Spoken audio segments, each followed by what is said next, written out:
Hello and welcome everybody out there in YouTube and D&D land. I hope you're all having a fantastic day today. Before we jump into the action, don't forget to like, comment, and subscribe if you enjoy this content. If you are interested in supporting our community a little bit further, consider becoming a member here on our YouTube channel. Becoming a member does give you access to some really cool emotes. Yes, Mika, thank you for posting the emotes for us. Thank you. Good timing on that too. I appreciate it.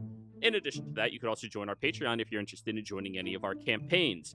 This current campaign has another open slot available in it, and after this story arc, we are actually going to be starting a whole new campaign. So if you want to be in the door for that one, I think we will have 4 open slots for that one. Yeah, something like that. And yeah, if you want to decide what your campaign is going to look like inside of our universe, you got to be one of those first players. But how about we just start playing the game? Alrighty, everybody. Where last we left off, the party had ventured into Encanter's Rest, slumbering outside of the ancient forgotten pyramids of this incredible desolate landscape on the blight shores of Xhorhas. As you were venturing through this landscape, Kyle started having hallucinations of the landscape altering his previous interaction of his last time that he was inside of this territory. And you all ventured over towards this ancient pyramid, sitting there. You noticed that the 4 sconces on the 4 sides were all extinguished, though there was still an air of recent activity in this location. As you all ventured forth, you had to slay a monster, then move into this pyramid, walking down a very long corridor. After walking down this long corridor, reading the unique markings that mean nothing to most of you, but I think one of you was able to comprehend them. Was that correct? One of you understood the writing on the wall? Kale, yeah. I think I was. Okay, good. Sorry, I'm getting back in the groove of this game, too. I rewatched the last 2 sessions, but I'm still getting there, too. But yes. Realizing that this place happened before this time of the calamity. Probably during the Age of Arcanum itself. You ventured even more deep into this forgotten ruin. Entering into your first alcove, seeing the slab before you, blocking your entry further into this location. You had to kill an individual, and you had to fight against the unique voice of an individual who was entering into the area, one who thought he was still in complete control over Ko, but turned out he was not. Ko played his part very well, acting like he was trying to kill Kyle? Warwick? One of you. Yeah, he was told to kill Kyle, yes. It was a bitch. Yeah. Hey, Ko tried. He was pretending. Thank you very much. But yeah. Pretending that he wanted to kill you, and then running away. You all gave chase after him, trying to find the location of his brother down in this area. Kreve already having his stone elemental, rock elemental down here with him. Earth elemental. Wow, I said every other word except what it fucking was. His earth elemental with him saw the outside closing with all of you inside still. You sent it over there, and as it was trying to pummel against it, you started noticing that the stonework of this pyramid is magically enchanted. And if it wasn't for the age of this location, it would be indestructible from almost any type of bludgeoning damage. Luckily, the siege property of your elemental, as well as the age of the pyramid, allowed it to destroy the pyramid itself, but not before taking enough of the blast from trying to harm it that destroyed the elemental in return. You all went outside. Ko continued to pretend to be unconscious, using his awakened mind to communicate with all of you. And while you were having that conversation out there, Kyle went back in. Actually, no, you never left. Opened up a lockbox that he saw the assailant you killed had, and found a couple of interesting objects. A tome and an arm. This was a left arm. Just the shoulder or the elbow down. And then brought them all out to you now. As the three of you are outside with Rorik, this is where we begin the session. Kyle, you're holding onto the book and the arm, a little confused as to what you have. If I remember correctly, I talked to the voice in the head, and it told me that it was his arm. Mm-hmm. But yeah, if that's enough of an explanation for you to be happy, then okay. I mean, I probably... There is a time for explanation, and there is a time for chasing the bad guy, I would say. All right, so what do you say to your allies?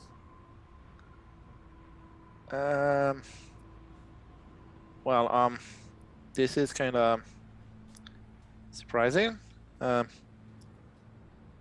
So we have a book that will probably take hours to read, and a arm. It's only bones, right? Or it's mummified a bit. Bones. Okay, well, do you know who this arm, who did it belong to? I mean, how could I know? There is nothing written on the box or whatever. Well, I don't know. Maybe you should try to chop off your own arm and replace it. See what happens. Are you serious right now? No, I'm not serious. Well, unless... No, I'm not serious. For a second, I thought you should be. Well, if you want to try it, I'm not going to stop you, but I didn't mean it as a serious suggestion. But anyway, what are we going to do? Because, well, we still have some ways inside the pyramid that we haven't explored, right? Yeah, we should move forward. Like, Ko's brother is probably still deep inside. That's my thinking as well. Yeah. So, I suggest we go and take him out once and for all, and see what we do after that. As well. I would agree. So, Yeah, since the exit has already been secured. So, as you're all having this conversation, Kyle, you notice on the top of one of the large walls that separate the persistent winds of sand from going down inside of this location and affecting you, you see an individual leap off of it about 80 feet and gracefully fall to the ground.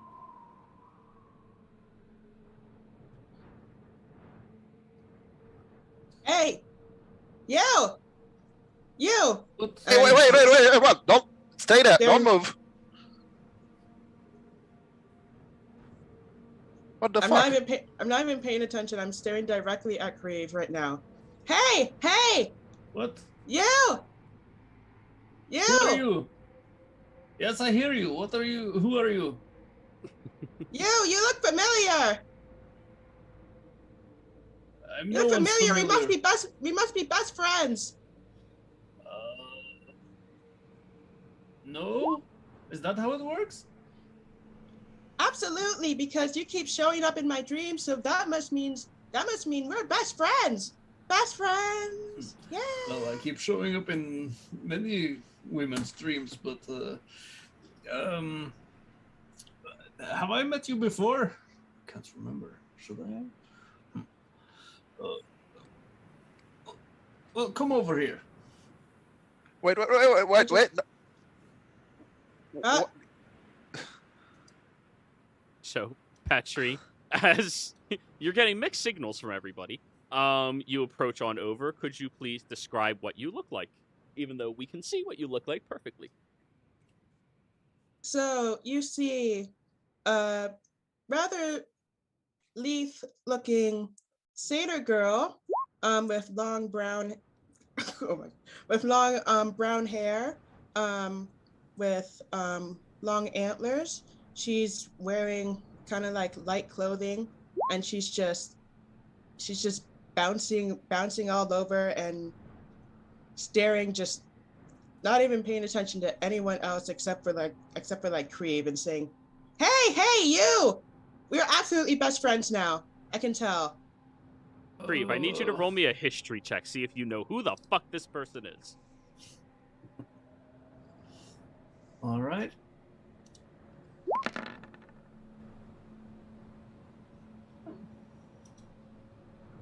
I'm not sure. Would I give guidance to that? Like, Yeah, just discount the guidance. all right, 15. I'm gonna whisper you something that you would kind of recognize her as.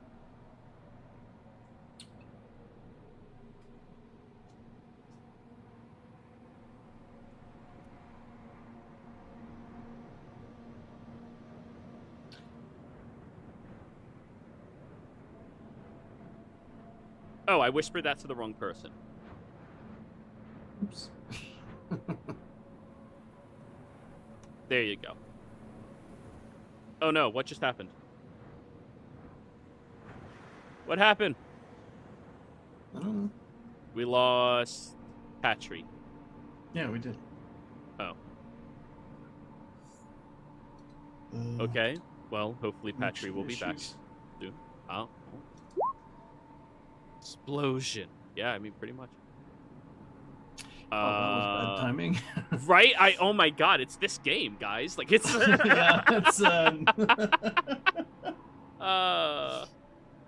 Oh, wrong game. Did she say any? No? Okay. I'm not saying we're cursed, but we're cursed. Oh, jeez. We didn't even have any issues all the time that we talked yesterday. Alright, I just pinged her to see if, internet issues. But in the meantime... Huh. Yeah. Right. Brain work. I think I recognize her. If you wish to whisper to your allies. We'll say that she's just, like, talking up a storm right now without saying anything. Right. Because that suits her So- personality, so go ahead. Yeah, I just turn away from her and like kind of arrogantly and turn to the others.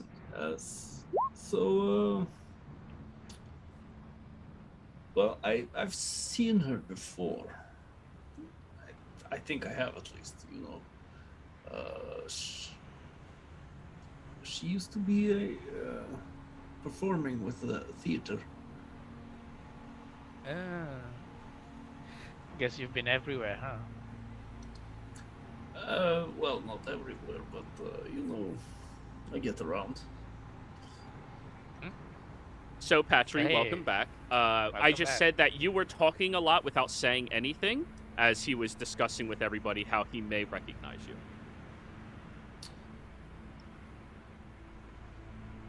You're muted, by the way, if you're talking. Yeah, pretty much. Okay, there you go. Okay. So now you can talk. So yes, hello. I do think I recognize you from theater. You know, I think you know which I mean. But Oh yeah, the theater. That was fun.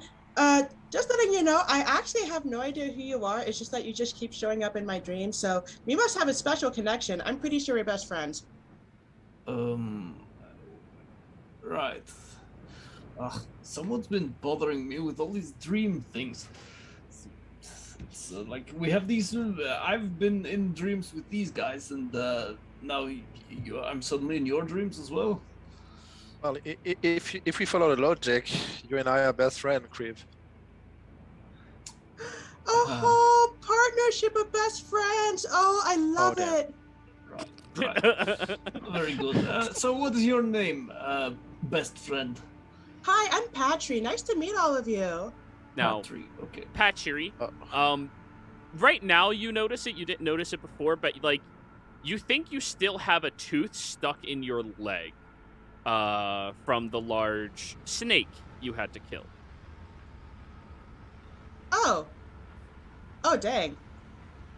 Oh, I have a tooth. Where'd that come from? Oh, yeah, it's a snake. Yeah. Right. Anyway, that's pretty cool, right? That's pretty wicked. Yes, very cool. Are you a local here? Where did you come from? I mean, have you been trying to follow us? Yeah, I've been following you this whole time. Y'all just didn't notice. Well, Kale, I blame you. You're supposed to be like good at keeping us hidden and stuff. Let's say I didn't have my head in the right place lately. Right. Well, You fair can't enough. blame him. After all, he's quite distracted. Well, okay. So, what's your plan now? Do you want to like come along with us? I mean, is that? Oh yeah, definitely. All y'all seem fun. And then I turned to Celia. Oh, your eyes look really pretty. Oh shit. Thank you. Now, I will point out to the rest of the party that the fang that is still in Patry's thigh, it looks to be the size of any of your bottom of your hand to the top of your middle finger. Are you sure you're okay with that thing in your leg? Oh no, I'm fine. I mean, I killed that snake a while ago, so I don't feel anything yet. So I guess I'm just pretty cool. Maybe I'm just that awesome. What do you Right, think? Well, that's good, but snakes can be venomous, or so I've heard at least. Venoms, snake, poison, whatever. Okay, you're a curious figure. No offense. Curious in a good way, right? Maybe. I'll take that as a yes. Okay. Well, I suppose you are free to. Well, I look at the others. And just, free to tag along for a little bit. Yay! I mean, this place isn't very safe, so. Nah, don't worry. I'll totally handle myself. I mean, if I was able to deal with a giant snake tooth in my leg, then what's the worst that could happen, yeah? Right. That's one way of looking at it. Yes. So, what about this dream of yours? What was happening in the dream? I don't know, really. I mean, sometimes I just get flashbacks or nightmares, or are they flashbacks? I don't know, but it's just like the same dream. There's like fire, and I'm running, and then you show up, and then sometimes you're not there, but sometimes you are there, and then, I don't know, but I'm sure it was you in my dream, so that means I have to follow you. Wait, that's not the same dream we usually have. What do you have as dreams, Crave? What's your point? I think someone's trying to play a prank on me. That's probably it, actually. There is a spell that gives you a dream, isn't there? I think I've heard of it. Maybe. I'm not sure how it works. But Yeah, Creve, at that point, you hear inside your mind, would you like that one next?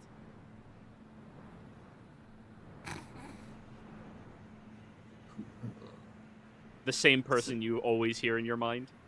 Right. Yeah, it's been a while, so I'm just. I just had to. I'll- There's been like several voices in my head recently. So, we had a sis, party was of that voices in you? the head. We're still hearing Ko in our heads too, right? I mean, yeah, Ko's been lying here the whole time, going, "Oh wow, she seems really pleasant. Nice, okay."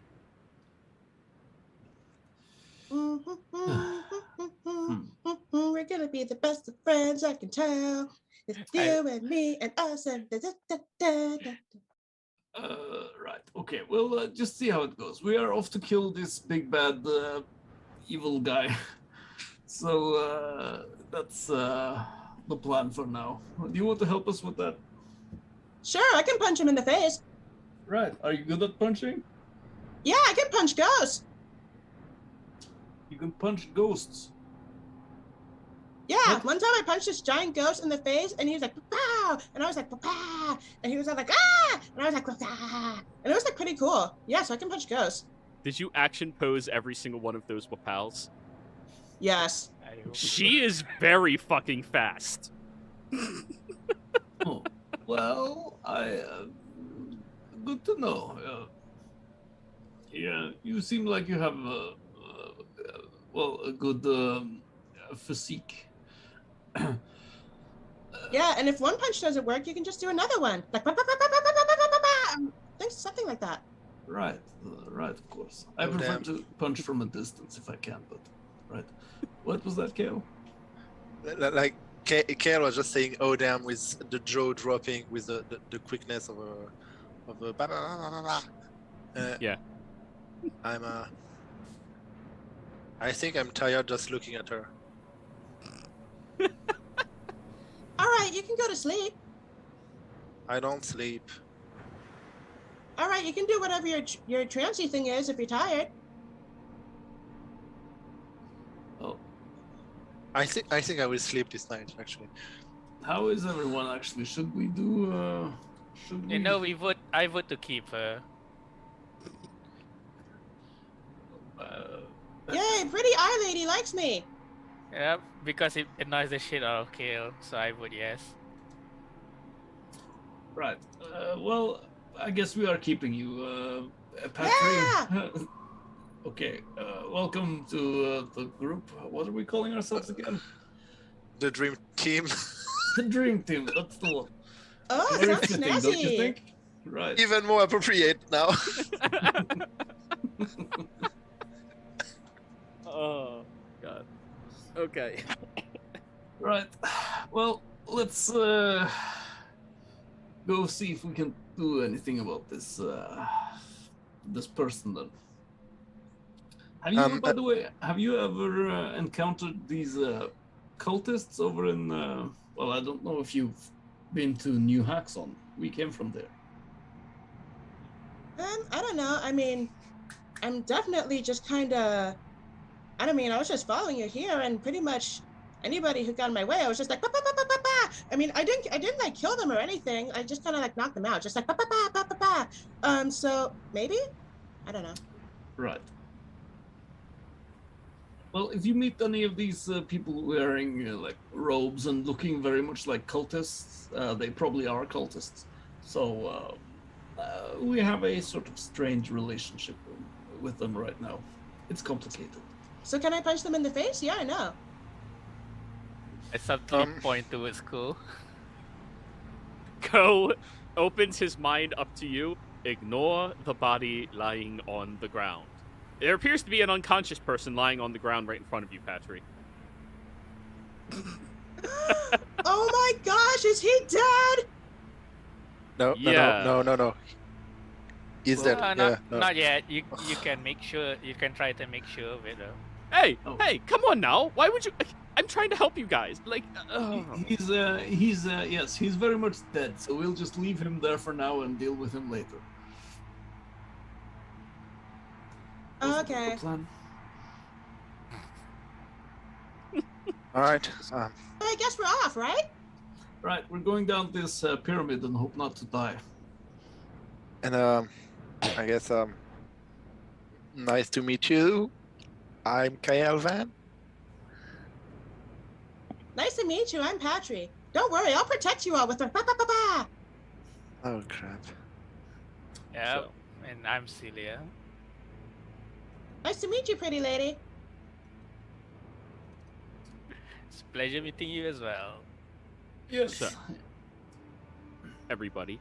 This map I'm giving you is just atmospheric. Ignore the sarcophagi. It doesn't apply to what you are actually seeing. It's just the atmosphere of the inside of this pyramid.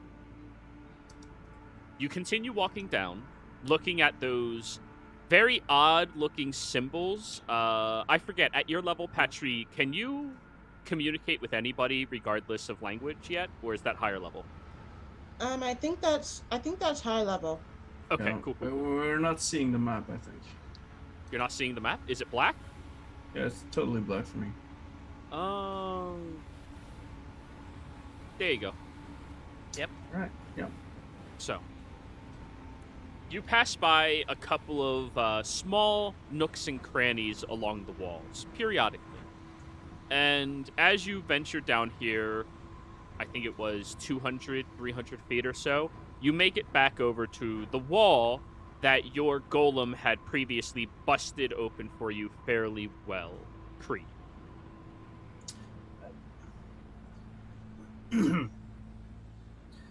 Well, okay. So, head on back inside. Whoa, what made that giant hole? Was it you? Oh, it was Steve. I have a friend named Steve. He's a bit of a stoner. Oh, wow. I should meet him sometime. We can totally spar. Right, probably. He's back home resting right now, but I'll summon him up again when I need it. Yeah, you like him. Oh, He has a very rock steady face. So, you all enter into that little side room that you had already previously been inside. And Patry, in here, there is a dead individual, and then a skeletal dead individual. Both of which are kind of awkwardly thrown against the walls. Creve and Celia, you both noticed the one that was the cultist previously had moved from its previous position, from where you last saw it. Just the head, though, like the head tilted towards the table. There's a lot of dead bodies around here. I like the atmosphere. Spooky. Right. Well, be on the lookout for any more moving dead bodies, will you? Just in case, I'll probably light a torch and just try to set the body on fire. The one that the head moved from previously. Inside of this tunnel, Hey, why not? enclosed location. Okay, yeah. So you light a Nah. torch and toss it onto the body, where it begins smoking and pluming up into this room, filling the room with the smoke. Oh. Well, Let's move forward before we get asphyxiated. There's Oh, currently not a forward. Steve had dug out a good chunk of it, but had not had time to finish it. And there's only Oh, I this thought- room and back before you. Okay, I thought if he already dug the hole, an actual hole. That's why I lit it up. Never mind. well, I can bring up Steve once. Well, let me just double check actually. So it's once a day. What's your Location once a passive, day. Kaio? 19. 19? Yeah. You notice as quickly as the smoke is bellowing in this room, it's not filling as quickly, almost as if it's seeping someplace else. I will start to investigate around the walls to see if there is an opening where the walls, the floor, and the ceiling, to see if there's an opening where the smoke is leaving, except the entrance where we come from. All right, give me an investigation. It's only a straight roll for you, because right now everything is heavily obscured with smoke. Uh, yeah. Well, Do I still have my disadvantage on everything? Oh yeah, you still have that plague until you can long rest and try to get rid of it. So it always equals out to a straight roll for that, anyways. Yeah. 19. You start traveling around the wall. I can't find the stun saving. Go onto your spell page and set the ability to wisdom. That's what it would be. Yeah. So you get on your hands and knees and start trying to walk around the edge of the room while everybody else is kind of like, getting a little freaked out because you can suffocate down here from all of this. But Kyle, you noticed near the sarcophagi, not on the outside of it, but the inside of it, smoke seems to be moving in there and then falling. Almost as if it's seeping through the seams around that sarcophagi of the dead individual in this room. The sarcophagi is closed, right? It is closed, yeah.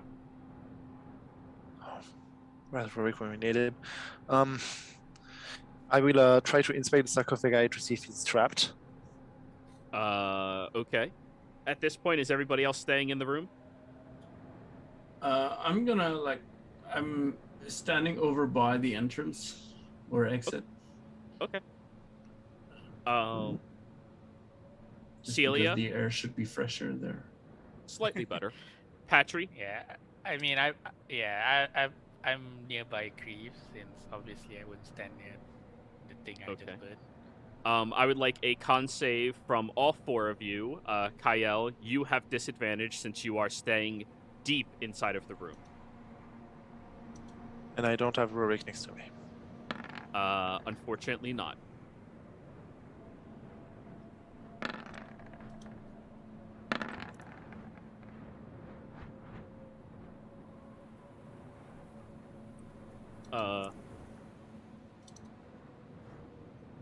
Oh wait, how do I do this again? On your character sheet page, the left-hand side under proficiency bonuses saving throws, just click the word, and then I'll ask you to confirm, and you go, yeah!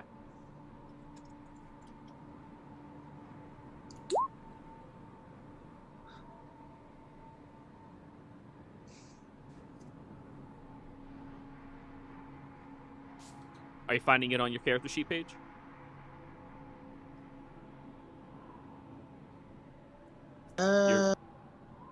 Give me a second here. Okay.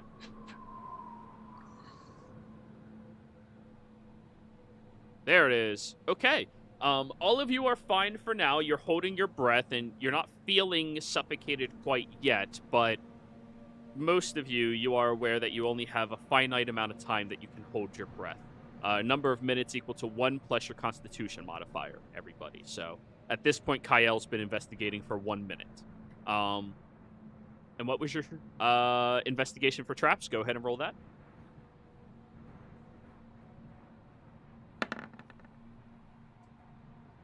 Still straight roll, so 20. You move over and around the sarcophagi itself. And there does not appear to be any traps, but there is something etched into it in Hungrul, which you read. It states, "None shall open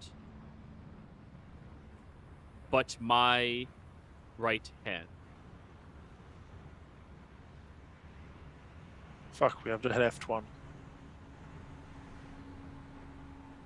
You hear inside your head, Kyle, "You are an imbecile." Wait, am I? Why? At the... Just push it. Okay. And I try to push the open sarcophagi. All right. Strength. You start- or No. I mean, no? You Okay. place your hand, your bloodied hand, onto the sarcophagi, and as you begin pushing, the blood weakens the seam around it, almost like it's absorbing it, and you easily move it off the way. Everybody in the room notices the smoke is compacting up here inside of this room, but Kyle, you see there's no body in the sarcophagi, but there is a ladder that goes downwards even further into the pyramid. Guys, I found a way in, and it goes down. So the air's supposed to be fresher. The Right, smoke should remain up there. Yeah, you're Come on. not dead. coming. And I start to climb.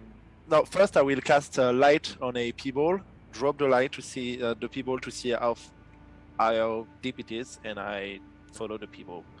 It's about 10 feet deep. Oh, okay. So you drop it down, and as you're dropping it, Patry, are you waiting or are you just going? I'm just going. Okay. You watch Patry leaps over the side of the sarcophagi and falls down there no problem.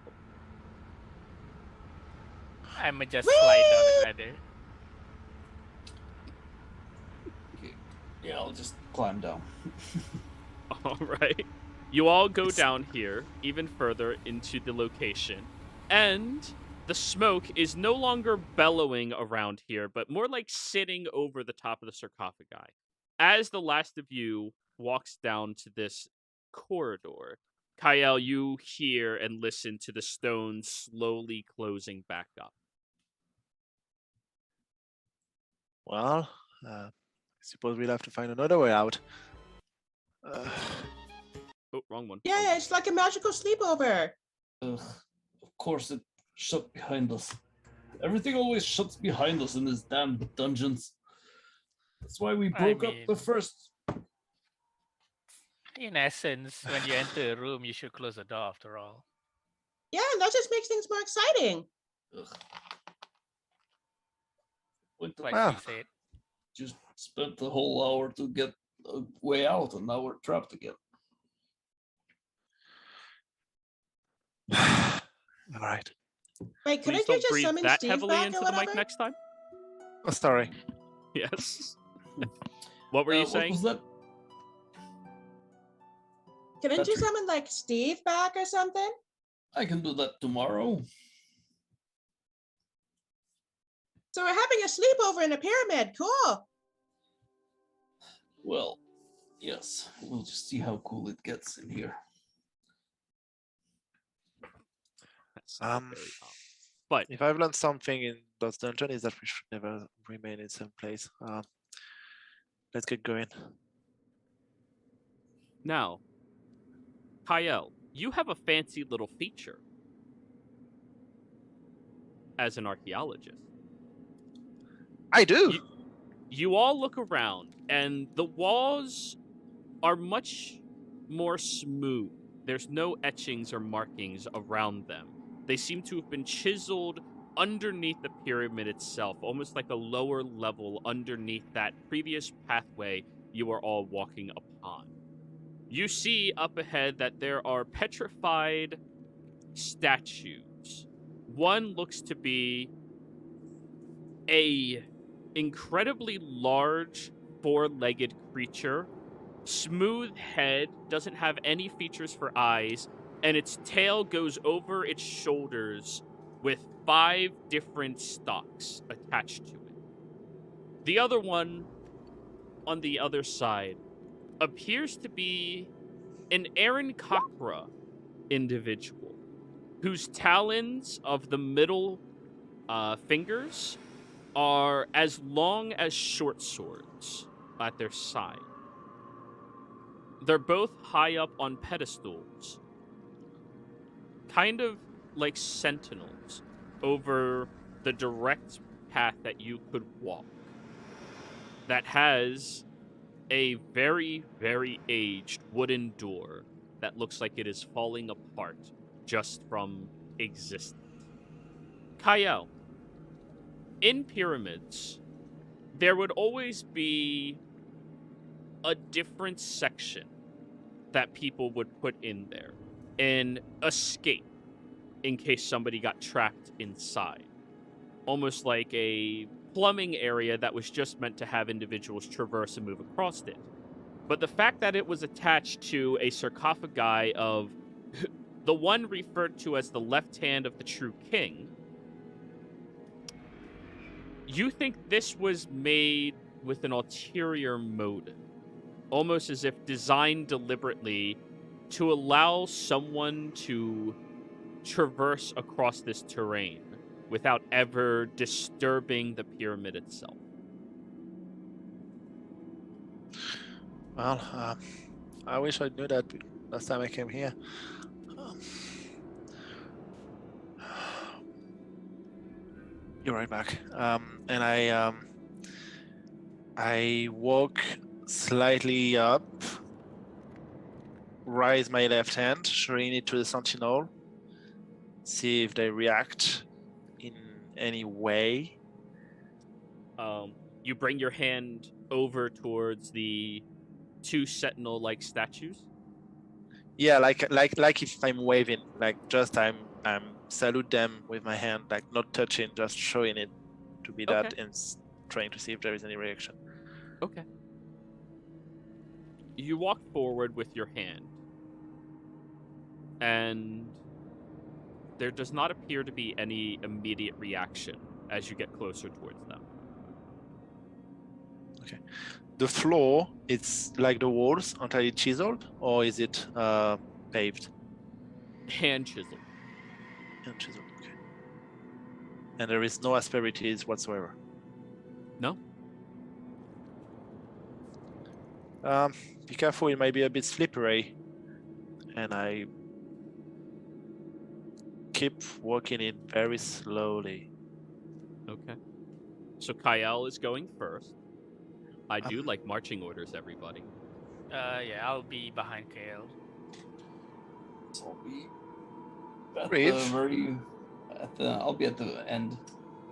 Fourth. And then Patrick. I'm right next to Creve, and I'm just staring at him the whole time while we're walking. Hey! So how's life going for you?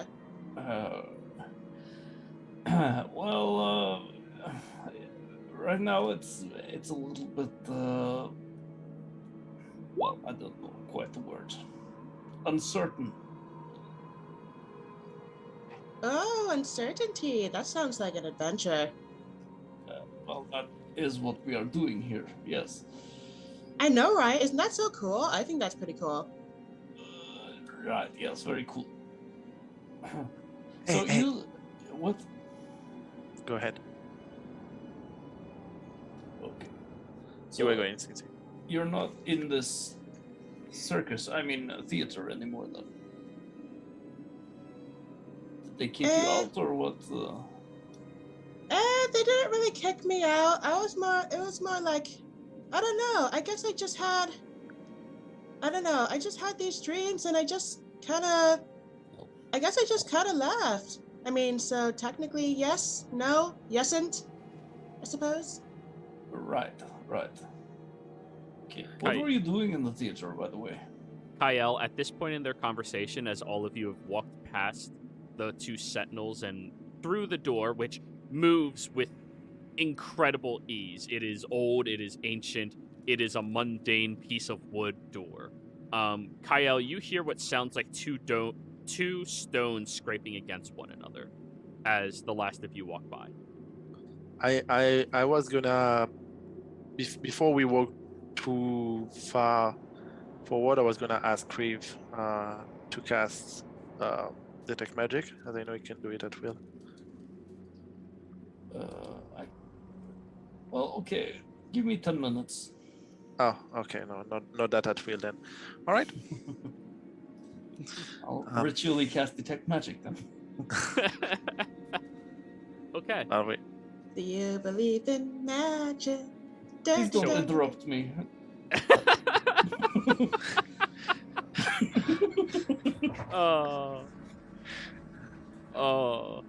Just to reassure you, Patry, we all love Patry. Creve would not. Yeah. This is the perfect character then. Yeah. So yes, you cast the spell, Creve, and you do notice there is lingering bits of magic around these two statues. Transmutation magic. You also sense necromantic magic coming behind you, up towards the sarcophagi you just crawled through.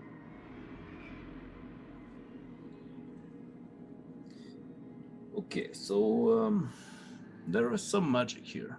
The those two statues, they have this transmutation magic. So I mean, that could mean maybe they come alive at some point if we step on the wrong. Well, I don't know. You're the trap master. And there's also some necromantic magic from the sarcophagus. The one we just walked through. I mean, Ooh, I want the dog to come alive. I want to pet the dog. Please don't, and please keep quiet. I need to focus. And I will try to inspect a little bit, like touch the, not touch, but inspect the pedestal where the statue are before I'm looking if there is any inscription on the door. Please roll me an investigation. Yeah. nice. Yeah, all right. You are really dedicated. Jesus, 32. Okay, let me get out my defense. Because, yeah, I forgot. Sorry, when I gathered my notes for this game, I forgot you. 30 threshold. So first off, these pedestals look to have very ancient runic markings that you've seen in previous locations fixated on the True King that you've been to recently. Both of the locations had ancient runic markings that seem to have slowly faded over time. They no longer seem to be active in any variety, but there was magic at play for some purpose when this pedestal was constructed. Secondly, you notice there is a very old, what appears to be bronze placard on both of them that at the slightest touch you think you could probably rip free from the statue. It looks to be as old as the pedestal itself. Though, because it is on the backside, you can't really get the proper angle to read it, because, your head can only fit against the wall so closely. Lastly, the formation of this magic. You have rudimentary understanding of magic, better than most in the world, actually. The glyphs placed around this pedestal seem to have been with the purpose of sealing something.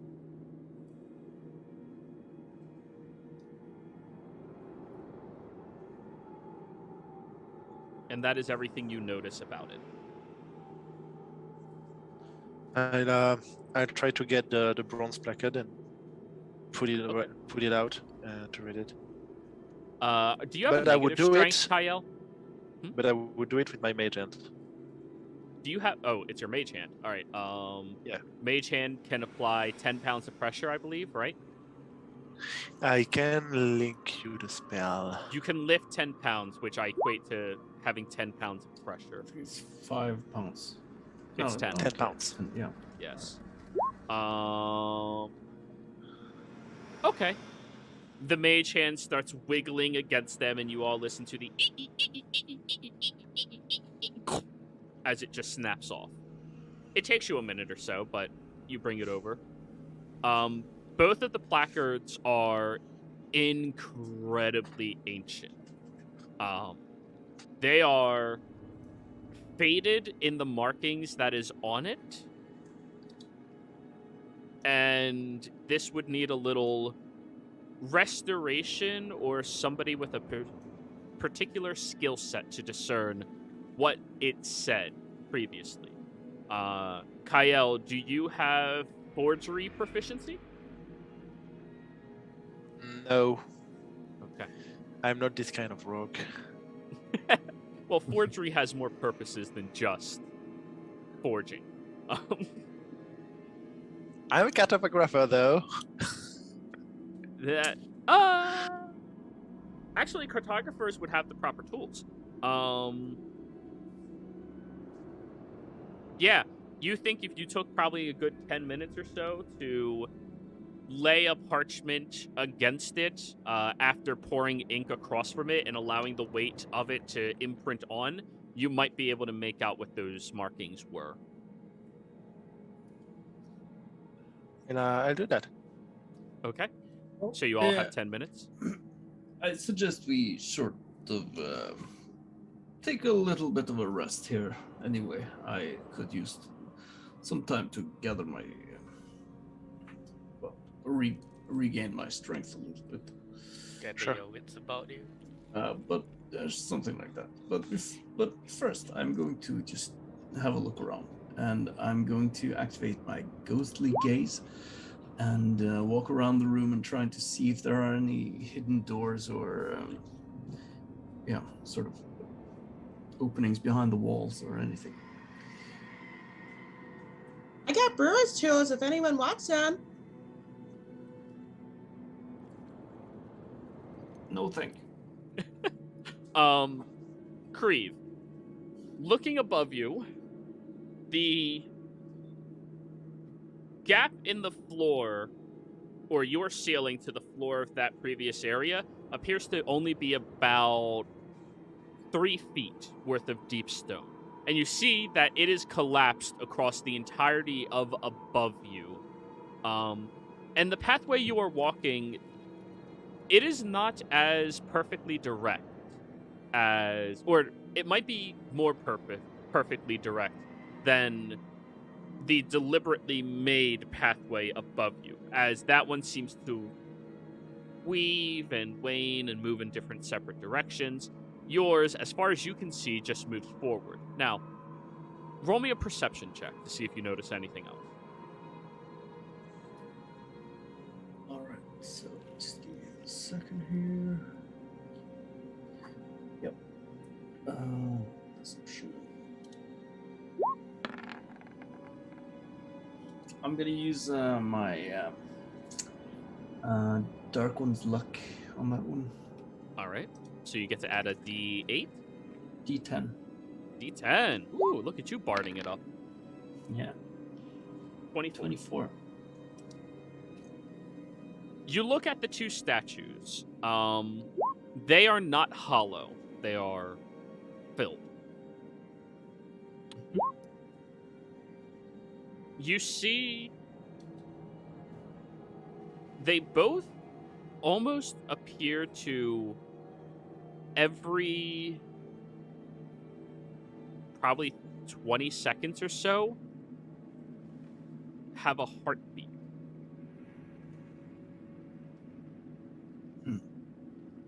And Do you further notice past anything? them. Oh, sorry. One more thing he notices. This only lasts a minute. Further past them, in the other room, you can sense that there is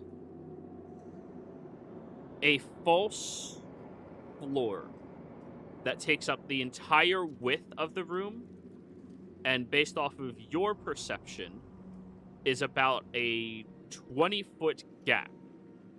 And down underneath that false floor appears to be a pit of moving creatures that all seem to be their own limbs coiling around one another. Okay, that is interesting. First off, two things. Inside that room, the floor is false. It gives way, so it's sort of probably, well, it is a trap because there's a pit underneath it that is filled with all kinds of it looked like limbs that were crawling around. Ooh, limbs. Maybe I can have one as a pet. What do you think, Reevy? And the other thing is those two statues there. They have, a little heartbeat every so often. It's not constant. It's just maybe like 15-20 seconds. So the puppy is alive. Unless you wish to break their hearts, They are, yes, they in a are literal sense. at least dormant somehow.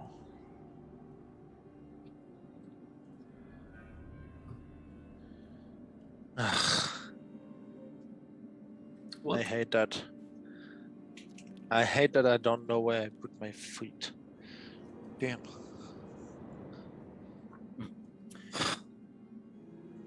Can I Right, run well- up to the...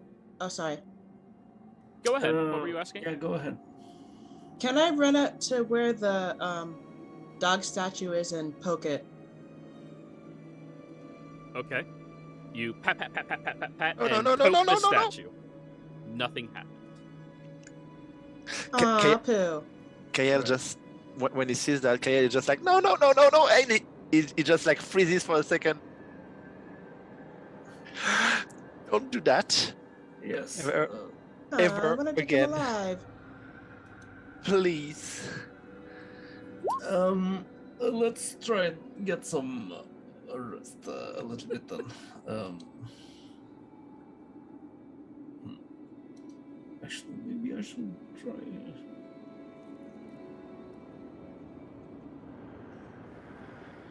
Oh, let's just take a bit of a rest here.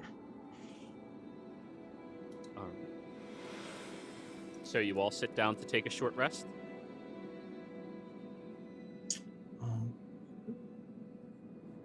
Alrighty.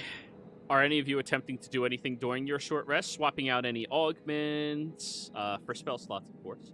Or just regaining your spell slots, or attempting to brew something, or anything. I'm doing my stuff with the paper. What? I'm doing my stuff with the paper and the placard, bronze placard to. Okay, okay. And are you doing that with both of the placards, Kyle? Yeah. Okay, cool. So that'll be 20 minutes of the whole process, which doesn't, it's an hour rest anyway. So, okay.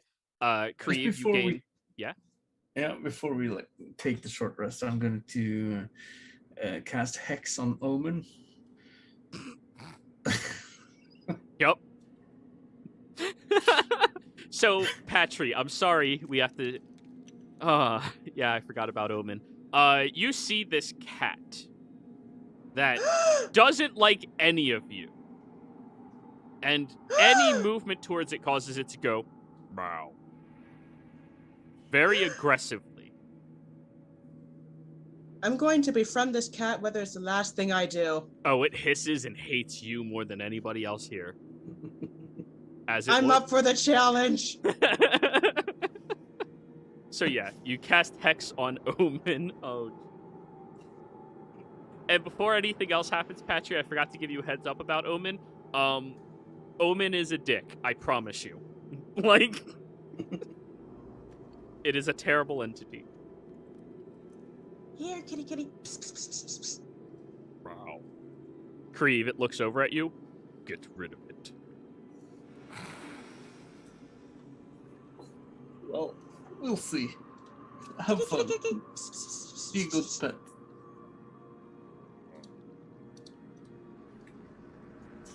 It looks very displeased. X is intelligence. Yeah, it's... Actually, I think Among Us, the one person Omen could never actually scratch. Try playing Slapsies with Among, see what happens. Yeah, true enough. Yeah. Alrighty, so, long rest is completed. Kyle, Long rest. during this time you... short rest, I'm not that nice. Short rest.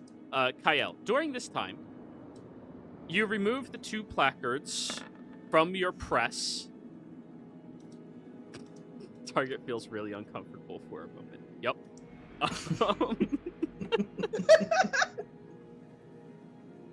And what languages does everybody speak that's not common? Or Elven? I speak Sylvan.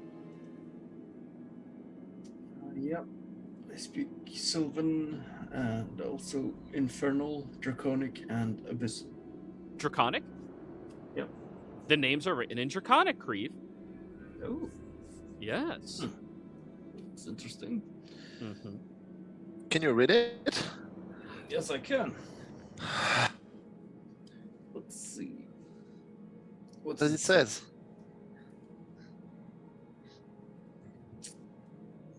So the first one is referred to as the Bastard Hound. Underneath it is bound, but capitalized like that is its name.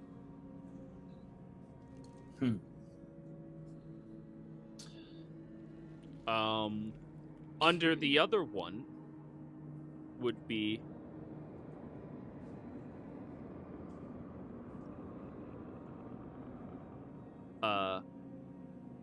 Tyree, the chosen guardian.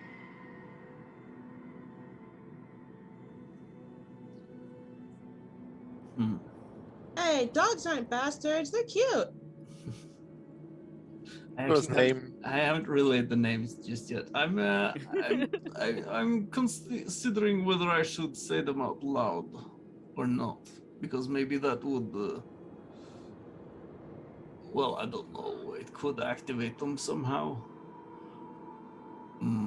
But maybe, yeah. So long as I don't say it in Draconic, maybe it should be fine.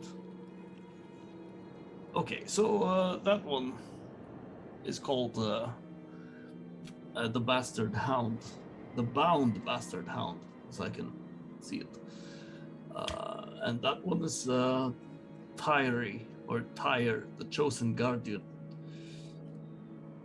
Who does name ring a bell to me? Roll me a religion check. Not history? It would be religion. Yeah. Yeah, bad. I know. If only you multi-class bard, then you could be proficient in everything. Nope, means absolutely nothing to you. It's not even proficient, it's like expertise history. I have plus fucking 12.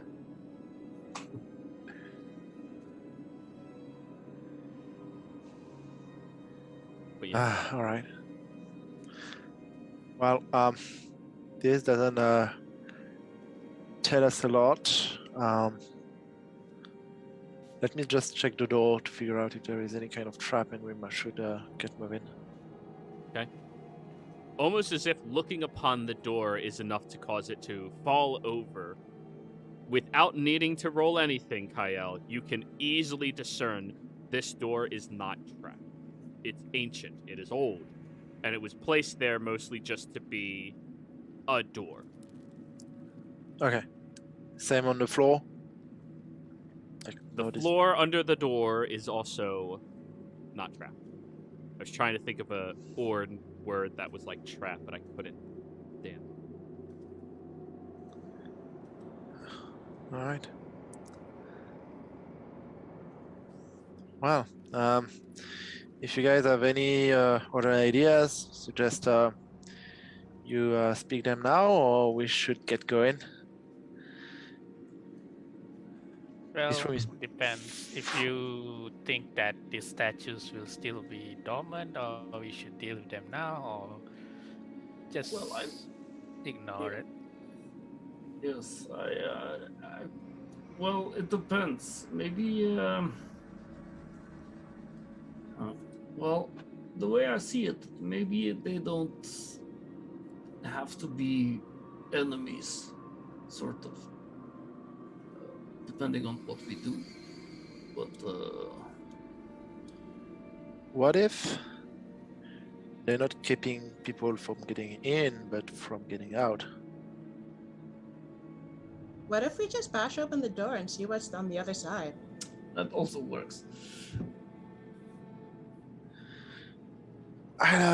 Give me a second, and I will just quickly ask in my head, like, will those be a danger? Do you know what they are and how we should deal with them before? They were placed after me. Oh, so you don't know where they are. Okay. All right. So I guess we jump blind in. Alrighty. See what happened. Well, Yeah. one thing first. How many ropes do we have? How long of rope you mean? How many? How many ropes? I have Because one. everybody has 50 feet. Yeah. Yeah, So basically. you have 200 feet of rope. All right. Well, I was thinking if these things get activated, maybe we should keep them tied up a little bit, as it were. And if It's they are okay. I made can of just punch stone. them. Sure, but Sorry. I mean, if they suddenly activate and we already have them have their arms or their legs bound, it could be more difficult for them to. You know what? I'm just going to go over here. I pull out my rope and go around the statue of the bound hound. And you're going to bind And it. I'm just going to tie my my rope around its legs and its Okay. arms. Okay. Hey. So that'll Well, be- the hound does not have arms. It has legs. It's 4 legs. Yeah. It's a hound. Okay. Yeah. Yep. So you just wrap it around its 4 widespread limbs in its petrified form. Yep. Just Okay. to make it, tied up. Basically. Give me a survival check, please. Oh, great. Let's see. I'll use guidance for this. Sorry to tie you up, puppy. I No, know Peter would be upset. Yeah. It's just guidance. Is that concentration? Yeah. Yes, it is. So I'm not using it. I mean, Ghostly Gaze is already over. Detect Magic only lasted 10 minutes. Yeah, as but I well. have to keep concentration on Hex. Oh, okay. Yeah. Okay, yeah. Thank you for being honest about it, because I Yeah. would have forgot. 14. You don't do the stupid thing of going around in a box, but you go through the legs when you tie each limb to a different limb. So if it tries moving one limb, it's going to trip over a different limb. So it'll Right. be annoying. It's not going to stop it from moving, but it'll definitely slow it down a lot. Right. The Aaron Cocker is a lot easier. Mhm. Okay, well, that's better than nothing. Alrighty. I just hope we don't have a sudden need for 200 feet of rope later. I'd say that only took you 50 feet of rope to do. When I say large, I mean like size category large. Yeah, but yeah, I'm using the rope. Cool. So you all enter into the room, and now is when Kyle hears the sound of 2 stone slabs scraping against one another. Where does it come from? Step onto the floor. Omen just glares at you, Creve, and steps out onto the floor. Further. A little bit further. It walks across the entirety of the room, sits down, and looks at you. Okay, good. But Kyle, Yeah, good the kitty. sound came from the room you just left. I peek in the room I just left to see if anything moved or changed. When you peek your head back in the room, the position of the head on the hound is now facing towards the door. I wave at him with the bloody hand. It seems to not recognize since it is stone. Well, it moved, but not very aggressively. So I guess it just taking watch. Let's go. Right. Well, what's the plan? Are we just planning to step right out onto this trap floor? The trap floor is in the previous room, right? No, it's in this room. Oh, Yeah, he saw into the next room where the trap was. Yeah. Ghostly Gaze is really good, but it only lasts a minute. So it's a trap floor. Let me try to figure out.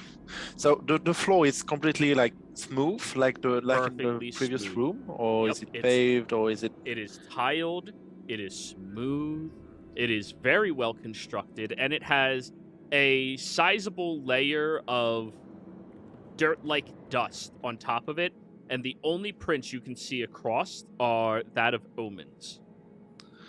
So it's tiled. Yeah. How many tiles in each? Like, is it a rectangle? And how many tiles are there on the side we are? It's all squares, no rectangles, all squares, perfect squares. Okay. And the room? In the room, I don't know. The room is the gap is 20 feet. The room itself would have 60 feet. Each tile would be 1 foot, so that's 60 long and about 5 wide. So whatever the hypotenuse is, yada yada, it's a lot of tiles. Okay, so it's five tiles wide and. Or sorry, 8 tiles tiles. wide. 8 tiles wide, 60 long. Okay, so I would like to inspect the first array of 8 tile. Okay.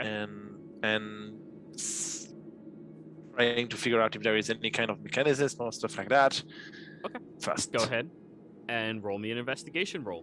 Now, if I'm giving you a heads up, if you do this with every single interval of the tile, you all are going to be waiting here for a minimum of 8 hours to cross this room. Yeah. No, I just want to figure out like what is the mechanism, like if there are any differentiator, and then once we figure it out with the first row, it will be easier going forward. Okay, go for it. Roll me your investigation. 23. Moving around and sweeping the dust, you have to sweep the dust to investigate. You have to move it out of the way to see around it. You do discern about 20 tiles in that there does seem to be a seam that separates the edgings of these tiles to the ones directly in front of it, which you could correlate to, that would cause them to collapse inwards, if enough pressure was applied to it. This trap would require you to be inside of the pit to disarm it. It's one of those traps that once it's set, it is set. The only other solution would be triggering it some other way, which Krieve tried, did not work, or just going over it. Okay. And it is 20 feet wide of a gap. I think it's not heavy enough. Could I use my unarmored movement to jump onto the wall, go across it, and then jump to the other side? You'll have to use Step of the Wind.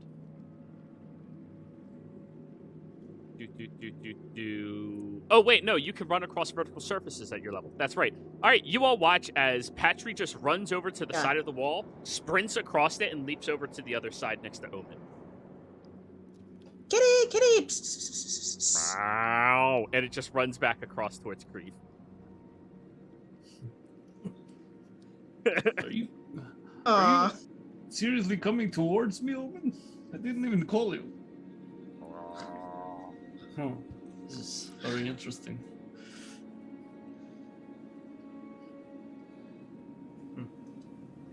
I don't like Faye. It glares at you. Nice. Well, that's very Nice! Are you just wall running back and forth trying to catch Omen? Yes. All right, Omen will sit in the middle of the goddamn trap floor. You don't care if he dies.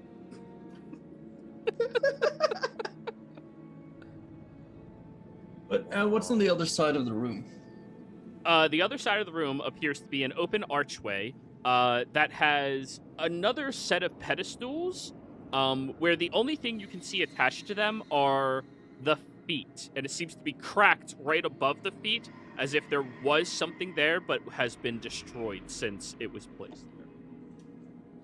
And when I looked down into the floor, was it? Did you say it was a 20-foot drop to the pit below? Yeah, a 20-foot drop of this large set of limbs that just kept moving over one another. You couldn't make out specifics of it because everything's ghostly in that vision, but yeah, limbs is the best way I could describe it.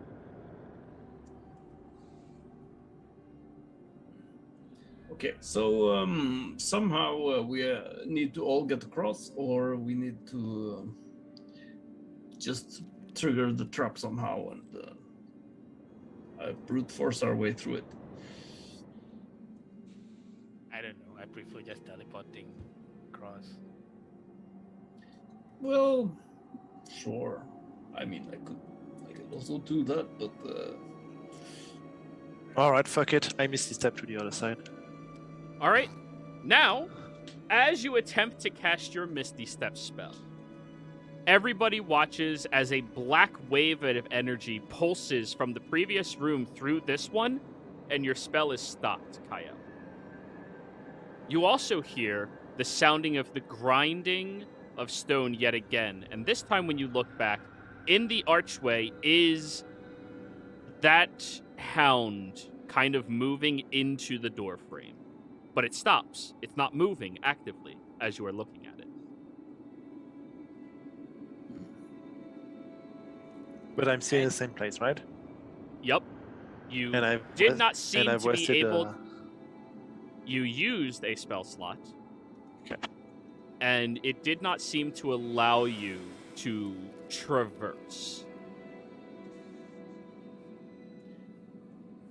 Can I roll for athletics to see if I could carry some people across using my unarmored movement? I'll say give me a insight check. You're fairly strong, right? Yeah, you're pretty strong.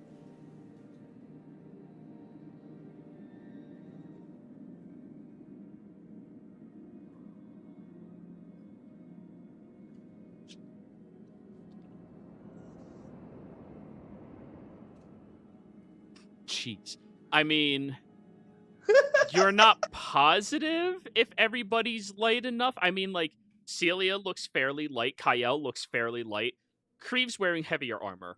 But, like, also, satyrs aren't notoriously... Well, some satyrs are really fat. But he's not, like, fat. He's kind of, like, in shape-ish. So, like, you're not positive if you could, but you can certainly try. Hey, Creevy, you don't look that fat. I can carry you. I can see if I can carry you across, right? Thank you. Well, I don't look that fat. You know what? Sure.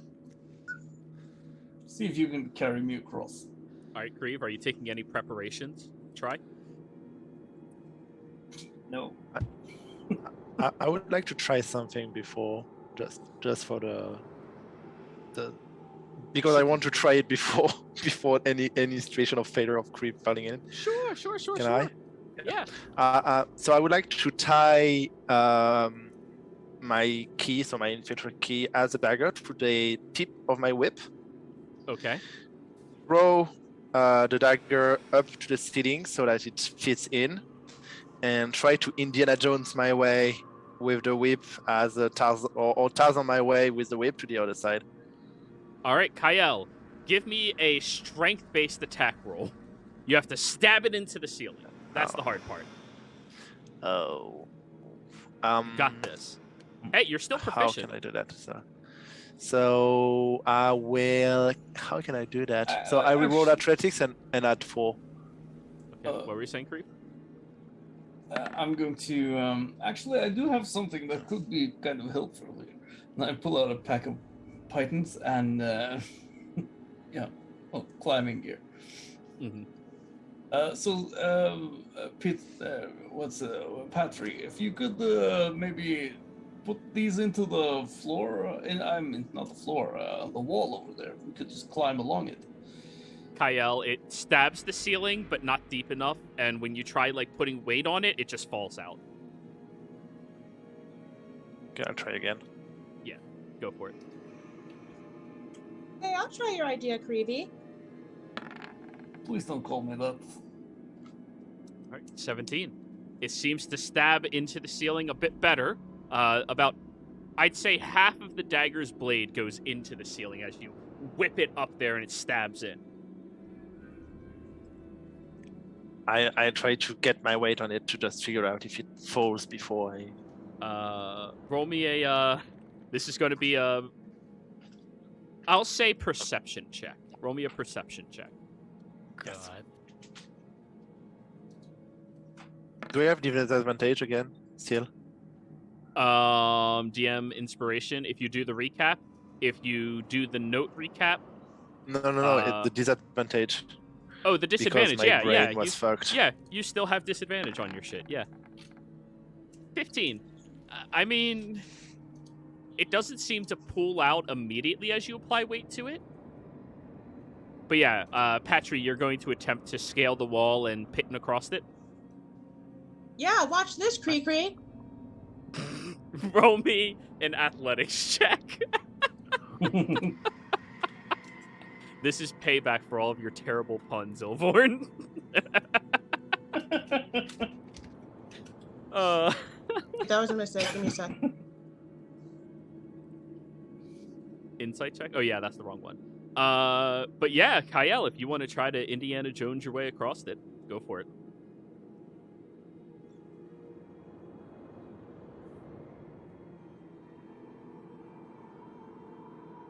Kyle. I wait for Patry to be on the other side to catch me. So, Patry runs across the side of the wall in mid-movement, placing a pit in and slams it with a hammer, but then continues across the other side. Because keep in mind, you can't stand on walls. You can only run across them. So you do that repeatedly, about 8 more times until you have 4 pittons in total nailed into the wall across the area.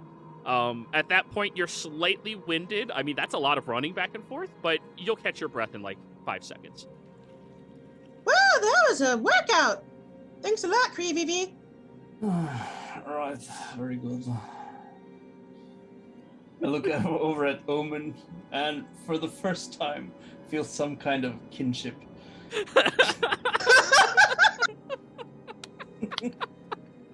Oh, jeez. Okay. So, Kyle, are you going to try? Yeah, fuck it. It's fun. All right. Give me another athletics check to swing across with your whip. Is it not acrobatics? I'd allow acrobatics, but it's going to be a higher DC. Yeah, no, it's not. Yeah. I've swung across trees down into the lake before. The hardest part is holding on with your arms and releasing at the proper moment, which is why I went with athletics. But if you're trying to like swirl and tumble and whirl your way across acrobatically, sure. Yeah, I will do that, and I will use my DM inspiration to cancel my disadvantage. Alrighty. Yay! Hey, damn, you're rolling good today. You are rolling good. See, even with the disadvantage. Holy shit. Okay. So, you all watch as Kyle wraps his whip around his arm, leans backwards, and takes a running start over towards the pit, touching the very edge of it. And as you feel the pressure of your foot compressing against it, you do feel a slight compression of the floor, but you kick off in that moment, twirling across the open area and slamming your feet on the other side. The whip is a 10-foot reach, correct? Yep. Okay. I need you to give me a dex save.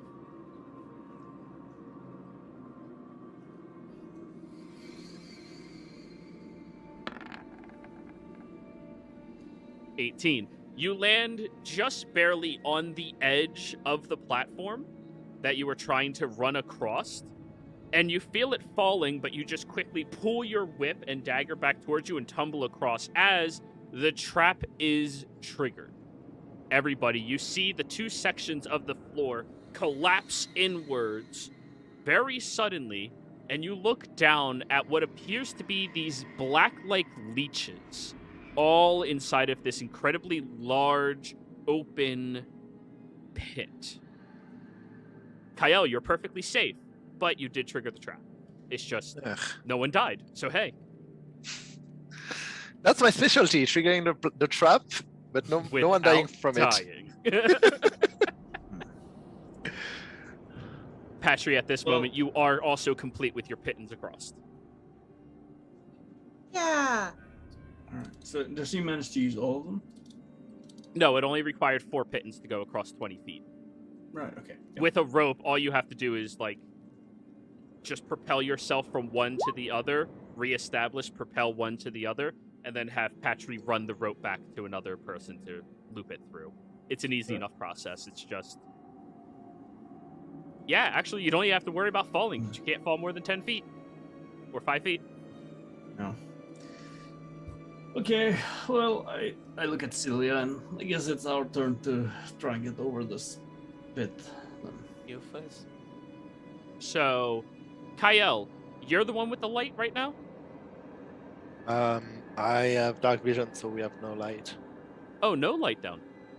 No. Kyle. We all have dark vision.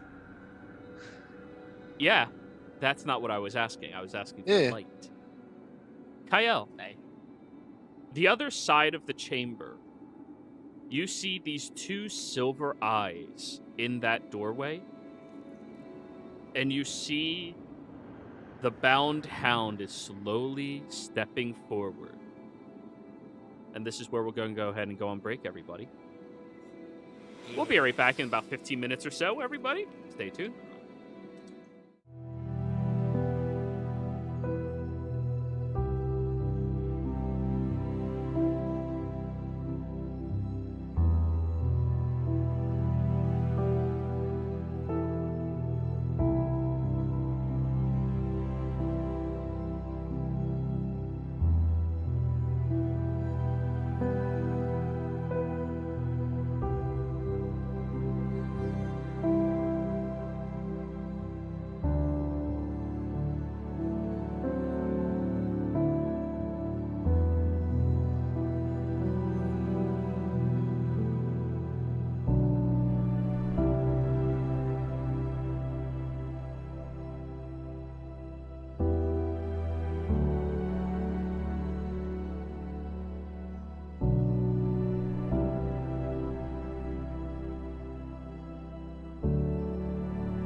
Hello, and welcome back, everybody out there in YouTube and D&D land. I hope you're having a fantastic day. Don't forget to like, comment, and subscribe if you enjoy this content. You can become a member as well if you want to support us a little further and get some cool emotes. Thank you, Leywin. As well as you can join our Patreon if you're interested in joining any of our campaigns. Where last we left off. Let's move you over there. You all there. Or sorry, Patrick over there.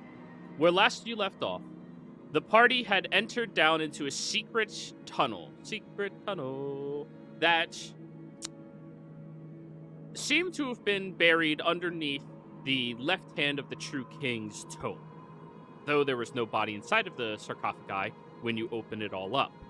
You traveled down into this area and saw that there were two sentinel-like creatures that were petrified over on the sides of this archway into the next room. After a series of magical divination-like effects, you all came to the conclusion that you might as well just go into the next room and figure out what the hell is going to be going on. Upon doing so, you started trying to discern a trap that was figured out by Krieg, thanks to his, ghostly stare that he has at his disposal. Now, a couple of the party members made it onto the other side with relative ease, but not before opening up this massive trap inside of the floor that has all of these coiling, what looks like black leeches over top of one another, just moving endlessly inside of this large, open, 20-foot wide pit. And it was at that moment, Kyle, that with you on the other side, Patry as well, you saw the petrified-looking creature staring directly at your allies. I would like you all to roll me initiative, please. Make sure to click the top. Did we all see that it moved or hear it moving? No, he's the only one with the passive high enough to do that. Right. And since none of you communicate with one another, Why I did we rolled hit the wall like the twice tree? for the disadvantage. thank you. Ba, ba, ba, da, ba, ba, ba, ba.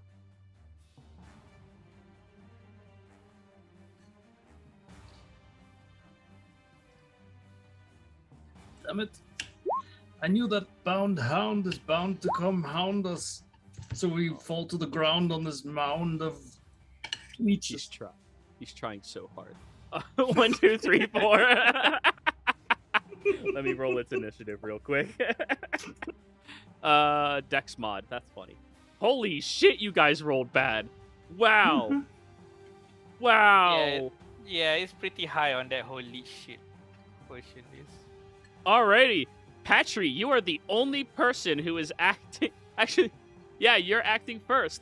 None of you are aware of this creature except Kyle, though. Patry, you don't have dark vision, unfortunately, so you don't see it.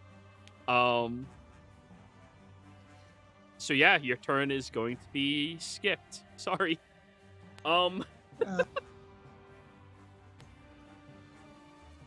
Wait, unless you have a... No, you didn't take the feat that allows you to be alert, right? No. Okay. Well So then, you don't have dark vision? satyrs don't get dark vision. Satyrs don't have dark vision, actually. But I have bullshit vision. Yeah, Steve warlocks has it do. because warlock. Alrighty, so without the two of you being any the wiser, it is going to lick you. Breathe. That is going to be a 23 to hit. Yeah, that's it. Out of nowhere, you notice a large tongue whips out and moves around your bottom leg. As you look down at it, at the tip of the tongue, there's this series of teeth inside that sink into your leg itself. You suffer 17 points of piercing damage. You are now grappled by this creature and pulled directly over towards its mouth. You see that the bound hound is no longer petrified, right now, and it has this long spiked tongue that wrapped around your leg and drags you over towards it, as now it is going to attempt to claw at you. Can I use acrobatics or something to try and get out of the grapple thing, though? On your turn, yeah. Right. It's auto grapples you if it hits you. Right, okay. Yeah. Damn, that's now, not a dog at all. What the heck? Well, I mean, smooth dog. Smooth dog. Smooth brain, smooth dog. Yeah. Snoop Oh, no. All right, it's gonna claw at you. For a 15 to hit. Is that a hit? It's a miss. I just Okay. had my mouth full of food, so. No worries. As it drags you over towards it, you see that it lifts up this very large claw and just snarls down.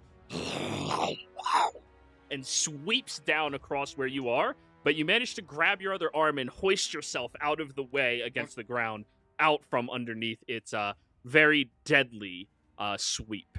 The claw does gash into the stonework and cuts right through it.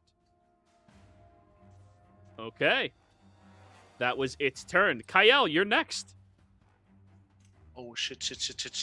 I scream to Celia to watch out, and I turn to the Bound Hound, and Yeah. I will cast. It's dark, right? It the is whole place dark. is dark. Yep. I will bonus action hide.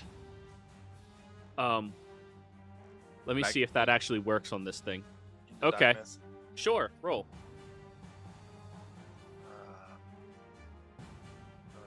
I mean, it's an open room. If it has dark vision or any other superior yeah. vision, it will notice you. Okay. It doesn't You- have eyes, so I It- suspect it to Yeah. just stay still. So And you are I will- hiding? And I will just staying still in the darkness, and I will try to. I will look at. Am I in range actually? 30 feet. Oh no, I'm not. Nope. Crap. 45 feet away. Oh damn. But you could start trying to move yourself across the pittance. It takes one movement per link.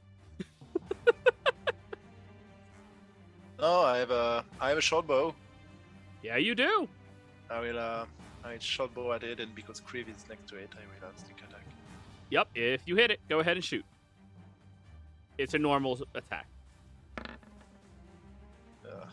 Dirty 20 will hit. But you do notice as your arrow sails over towards it, it's almost like an exoskeleton surrounding it is somewhat plated naturally. And it manages to find a section between the hardened exterior to slip through. The 20 hits, but it wasn't that far off from missing. Oh, all the dice. How is its resistance? Is your bow magical? It's not. Alrighty. It seems to have very little effect, and the creature reaches up with its claw and just breaks the arrow out from inside of it. Was I eaten? No, you were not. No, I wasn't. No. Alright, that's. And I will use my movement to start walking through the python. You're trying to move over? Yeah. Alright, I guess if it's you're half taking my the movement. safe route with the pittons and all of that, you get about halfway there with your... Actually, no. You only get one of the kings. You get yourself set up as part of your movement to start moving over. Yeah. Yeah. Creve! All right. Take a skip, by the way. Oh, Celia. Oh, wait, no. It skips all of you and goes back to the top of the order because surprise. Patry, you're up. I'm just like, Wait. What? Wait. I won out Celia and people that there was something. So people that are after me. are That does not surprised remove anymore. the surprise condition on the first Okay. round of combat. Okay. Patry. all right, so I'm like, wait, You're saying that the dog's on the other side, and it's hurting Evie? Oh hell no! So I dash onto the I don't dash. I can just use my movement speed, right? To just get to the side. So it'll take you 10 feet to get over here, and then 30 feet to get right there. And your base movement is Okay. 50, right? Yeah. 45. Yeah, you can run across the wall over there, no problem. Okay. Yeah, so I do that. Monk speeds. There, bullshit. Monk speed, bullshit, let's go. Yeah. And then I'm like,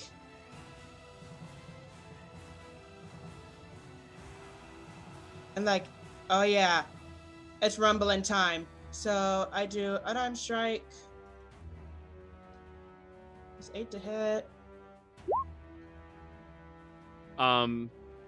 If you roll from your character sheet, it'll do all the calculations for you. But yeah, that hits.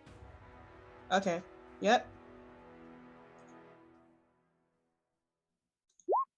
Wait, +8 to hit? No. You don't have a +8. Yeah, I do that. You have a +10. You have I have a your +10. reps. Yeah, roll from your character sheet, not from D&D Beyond. Okay. please. Okay.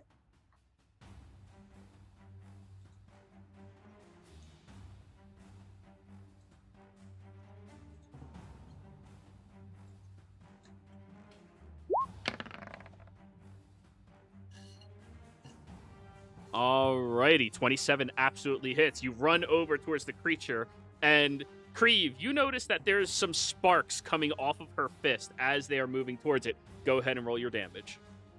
Of All course, right. she's sparkling.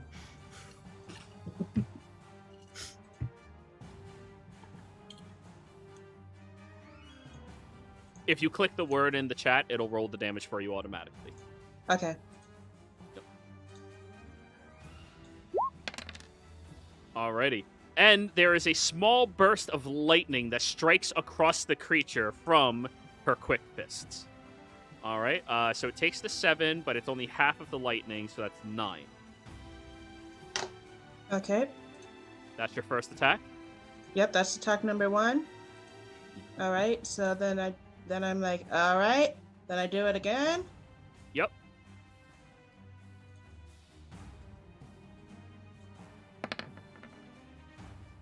Uh, 13 will miss. You swing a 13 second will miss? time, and Okay. it adjusts its head downwards, where you collide with the metal-like plating in its back. Okay. Bonus action. You either get 1 more or 2, but you have to declare it before you roll. All right. So I'll do flurry of blows. So I get 2 more. Alrighty, go for it.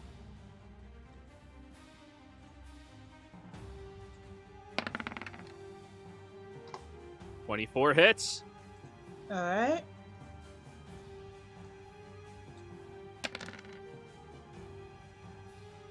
Alrighty, so that is another 10 points of damage. Your third Okay. strike lands right over some of the teeth and sends that lightning bursting across. I said 10, right? Yeah. Okay. All right. And third. I'll do 1 more. Yep. Be sure to remove one of your key points. Okay.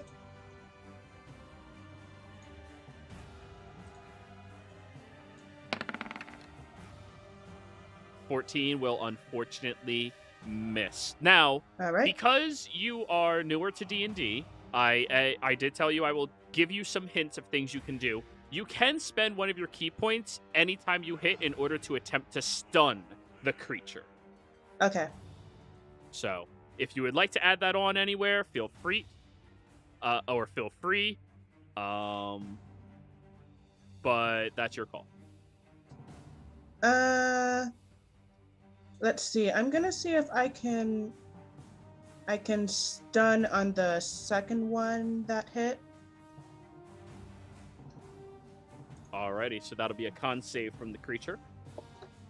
So that was cocked. 16, which is barely a success, right?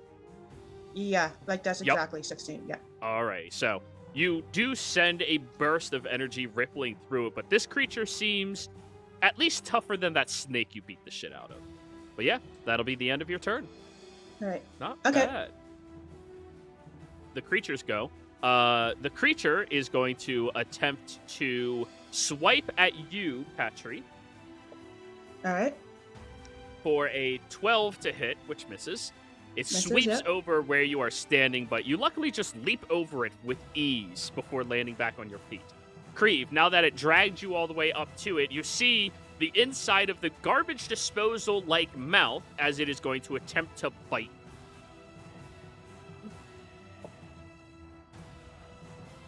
That will be a dirty 20 to hit. That hits. Alrighty. You will suffer 25 points of piercing damage as the bite rips into your leg and starts grinding against all of the meat, ripping it apart. Alright, that's its turn. Kyle. Movement and dash if needed to get at least here. Movement dash gets you, you need one more movement to get off of it.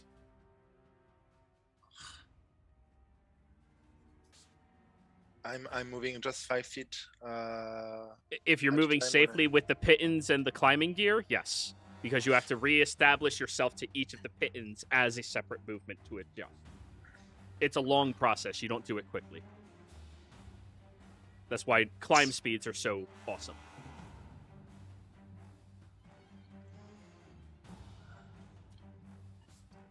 If you would like to have bonus action to get to that point, Yeah. It's It'll my take bonus your action full to movement. dash, Yeah. It's movement plus bonus action, and I wanted to keep my action.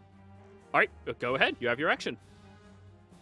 All right. So now that I'm in range, I will cast Tasha's Idle Slaughter on it, All right. and I will look at it and say, "Hey, your mama's so fat, you take 2 good berries to feed it every day." Oh, that's just rude. That's vicious Hey. mockery, not hideous laughter. Learn your damn spells. All right. So what is that? Wisdom save? It's a Wisdom. wisdom save, yes. Wisdom save. All right. On- With only its if it has more- advantage against Only saves if it has against. more Huh? than 4. If it has less than 4 in intelligence, it does nothing. It is slightly smarter than 4. So, as you say those words to it, its fiendish-like origins causes it to start hysterically laughing. And it just sounds like that one dog from that one show from some of our childhoods. I can't remember what it was, but just the... Wait, I can't make the Yeah. sound. Yeah, that, yeah. Yeah. Just that. As it is laughing and rolling around on the floor now. Just having a good time.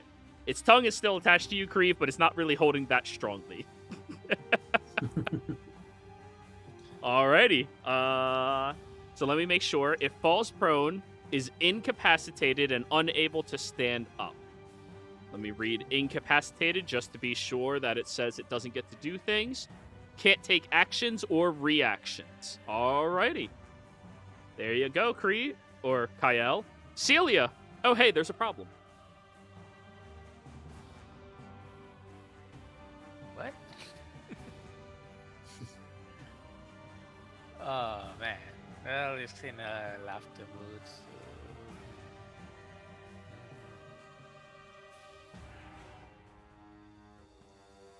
Well, since it's laughing so hard, I'll just add in a little bit of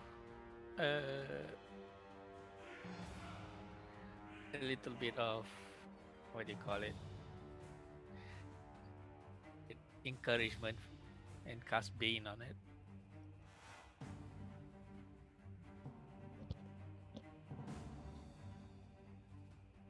Alrighty. Bane. Charisma saving throw. Oh, yeah, it's really good at that. Mhm. Oh, hey, it is. I mean, it looks cute. Yeah. 17? Yep, it passes. Okay, yeah, it's actually pretty good at that one. Okay, cool. Good to know. Mhm. As you attempt to cast the spell on it, it continues laughing over in the direction of Kyle and like pointing with one of its claws. Jesus Christ. I love that spell. I hate it so much, but I love that spell. All done? I know, right? So good. Yeah, I'll just move a bit Alright. down here. Creeve! Can I do a move action to throw Omen into its mouth? Absolutely.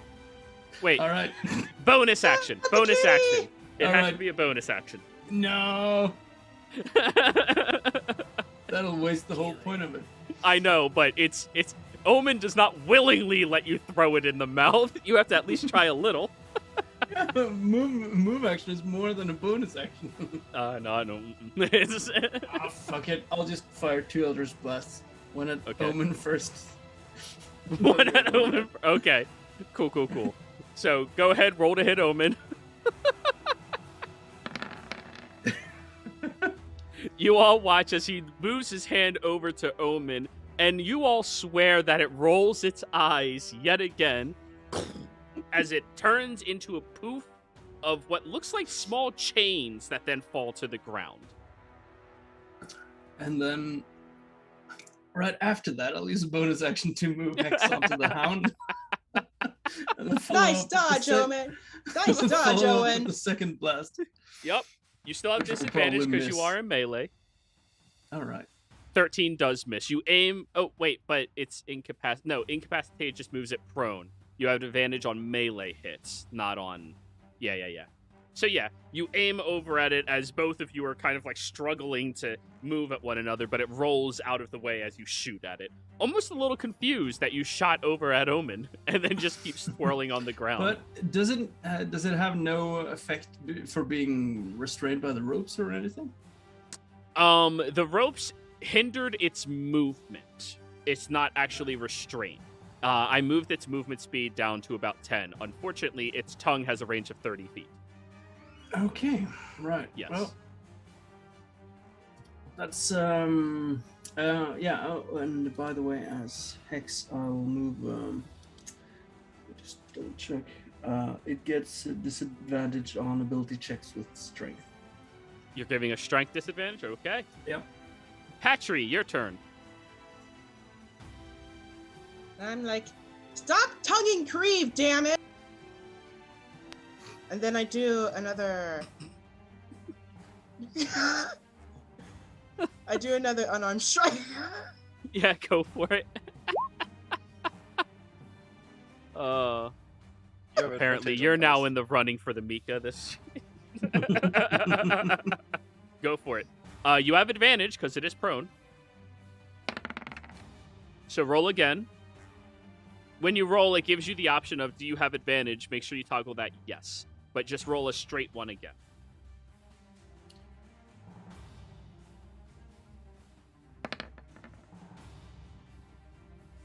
Uh, 17 will just barely hit.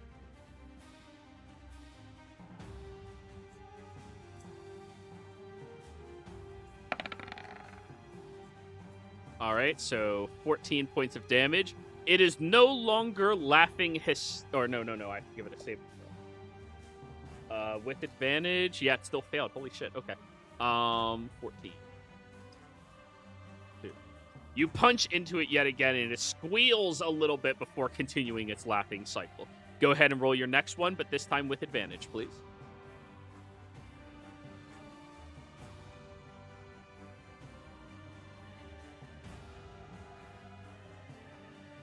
And I'm like, your laugh is starting to get really annoying now.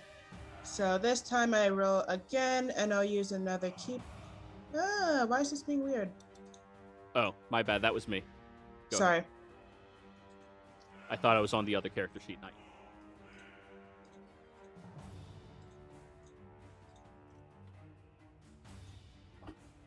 I would use my forward to say, don't punch him too hard, he might wake up. Crunch. Okay, yeah. Nice damn. Patchy, it's your call to start pulling your punches if you would like. But yeah, go ahead and roll your damage. Let me roll All right. again. And ooh, it breaks out. It's no longer laughing. Fuck. All right, and so I do that. And you said using a key point. Were you going to stun it? Yeah, I'm gonna try stunning. Jesus. 2. So another 12 points of damage, but now it's stunned, everybody. You watch as it begins snarling towards you, and this time you kind of like grab the tongue and like just like pound into it with the tongue that twists it in an awkward angle, and now it's like caught trying to unravel its tongue. It just looks very uncomfortable. It's stunned. Oh, dang! I'm pounding it with its own tongue, man. That's Can I just use my reaction then to try and get out? I'll allow it, sure. It's no longer actively holding you. It's yeah. And also for that one comment. All right. Okay, I think it's still my turn. Don't I have a bonus now? Bonus action. Yes, you do. Okay. Heck yeah. 1 bop or 2 bops? I'll just do one bop. Just to make sure.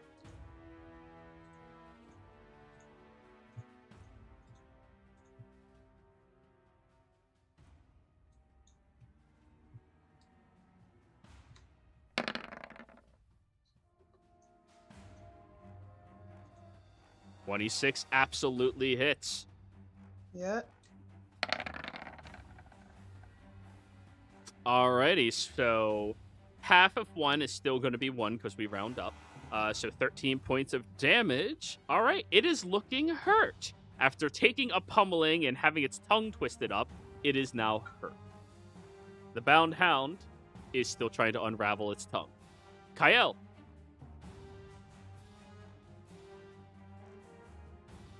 Sorry, muted. So I will use my movement to get off the wall. So I guess my 5 feet of movement. Mm-hmm. Bonus action, getting close to it.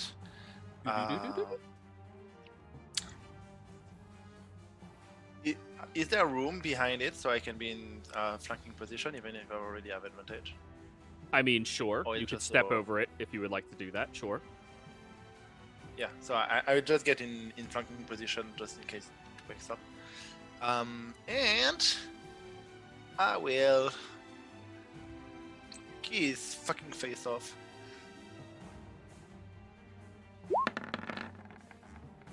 With a natural 20. Hey, the rogue crit, everybody. Nice. That's the first fucking time I crit with my sneak attack.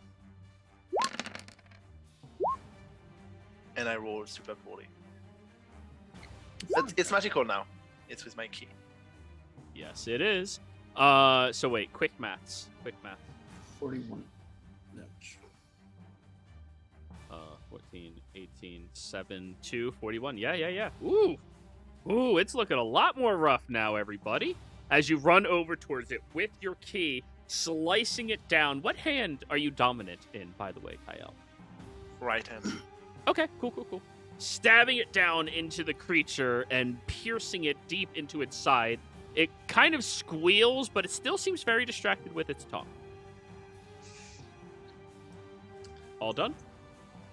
Yep. All right, Celia.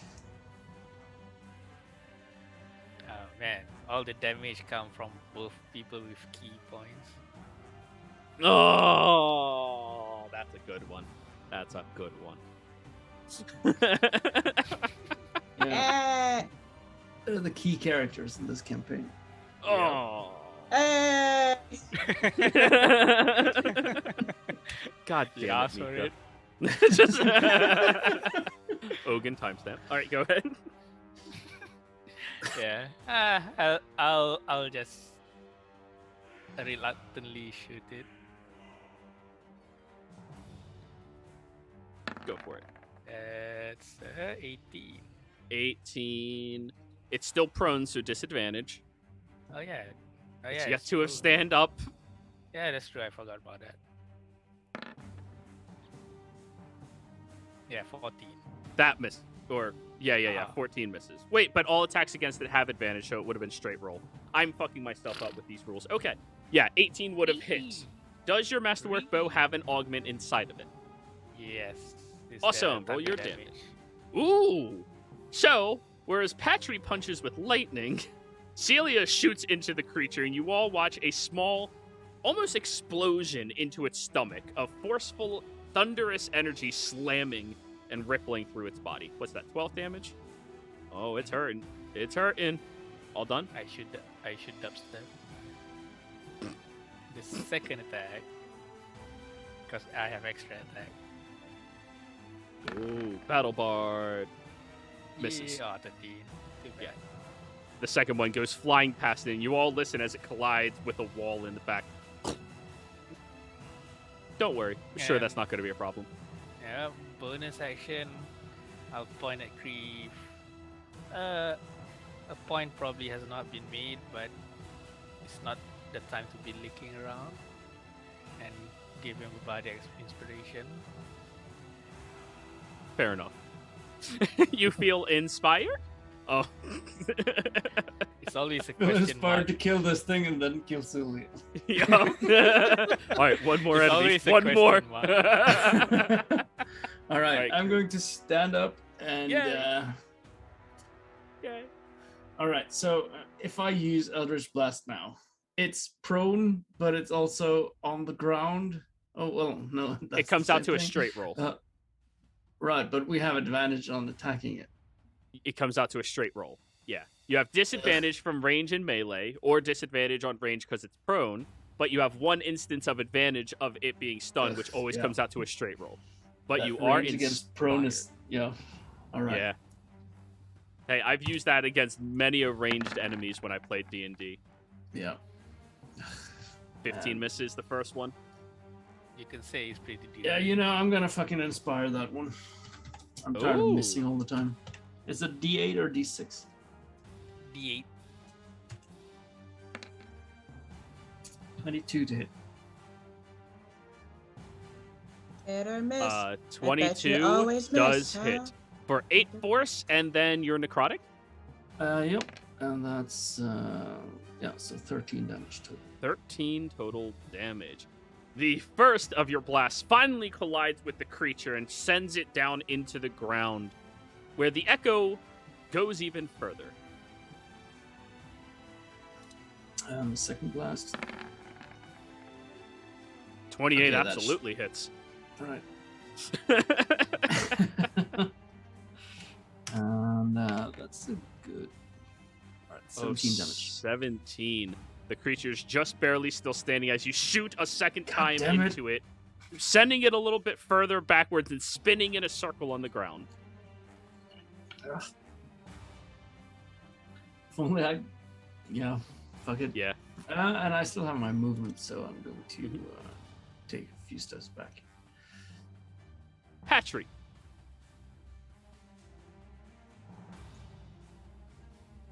Bark on this bastard.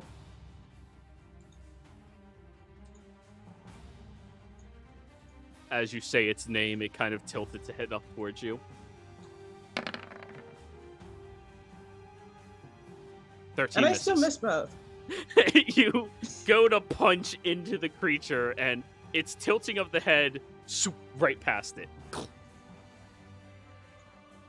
Oh no. And now Is- I'm just upset. Is it the goblin scenario all over again? Oh god, not the goblin. 24 absolutely hits. Patry, how do you want to do this? And I ball my fist up, and I reach back, and crap, I don't have a witty remark for this, so I don't know. Eat lightning, I guess.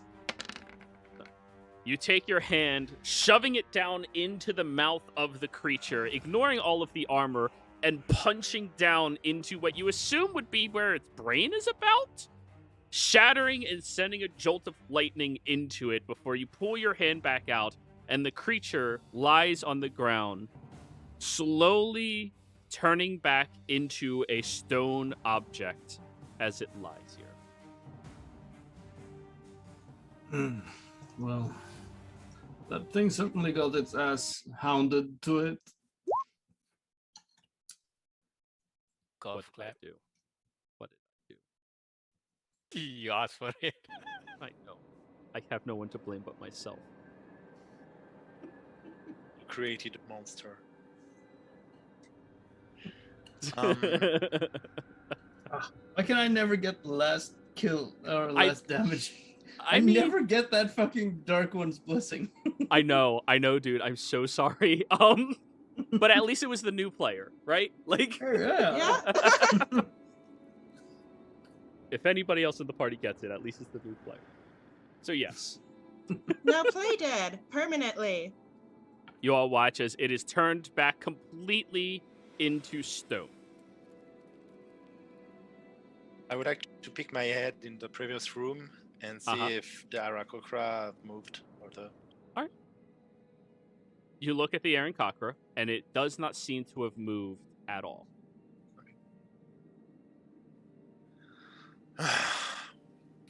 Can I just wave my hand in front of Patrick to see if she actually sees anything? Oh, and by the way, when it dies, I'm going to use a bonus action to cast the hex onto the other statue. Oh, okay. All right, I need to read Hex to see if that works. Do you have to put it on a living creature, or? Let me find it. Mm-hmm. You can X undead, so I guess. It says a creature. A creature. All right, that works then. Fine. Bing! It goes onto the statue. All right, let's take care of that other shitty thing as well while we're at it. And I cast Eldritch Blast on the statue. It shoots against the statue, and then when the dust settles, not even a single scratch on it. Ugh. Right. Okay. Well, I'm sick and tired of this fucking place, and I don't even know what the hell I'm doing here. So, shall we get going? Yeah, let's cross it, and I start climb my way back the other side to the other side. Yay, Patrick, we won! How many fingers am I holding up?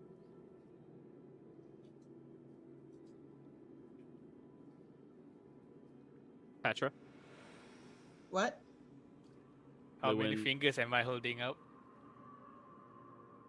30. As I just. Alright. As I toss you a pebble and cast light on it. Now you can see, Patra. Oh, wow. Patrick. Yeah, Patry, I'm sorry. Yeah, Patrick. Yay! Oh no, Evie, are you alright? You're hurt. Who's Evie? Creve. That's better.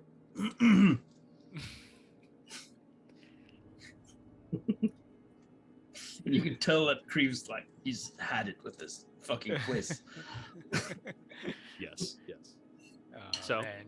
You all venture over to the other side, where you see that there is a simple archway etched into it, symbolizing some type of threshold into the next segment. Now, this next segment that you move into, it appears to be a series of corridors that stretch on for an unknown amount of length. As you are looking forward at this corridor, you all smell rot down here.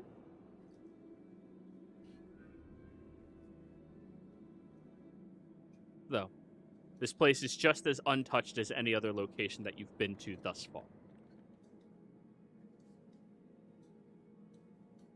So, marching order, everybody. First in line to check for traps and stuff, as always.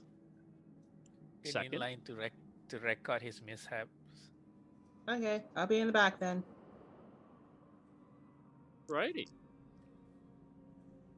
So, as you're all moving through, the smell of death down here seems to be lingering. Not fresh or new, but persistent through this area.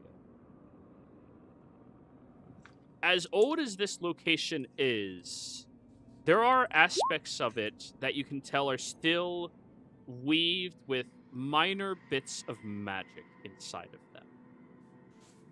Now, You come up to a crossroad.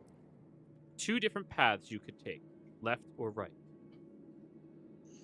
One of Um, which stretches on for about 60 feet or so before turning to the right, which cardinal direction would be west. The other of which you don't see where it turns. I will take out the map I have of this place and try to figure out if I can see where we are. Roll me a cartographer's check utilizing wisdom.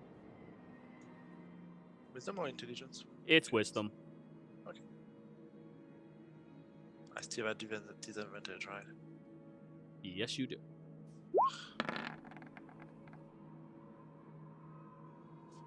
Nine.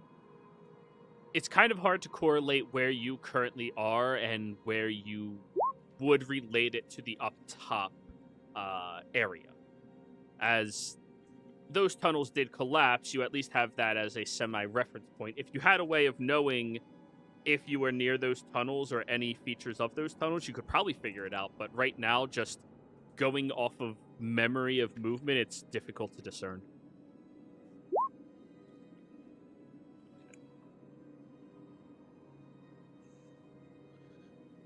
So, Which- so you said that. Oh, sorry. Go ahead.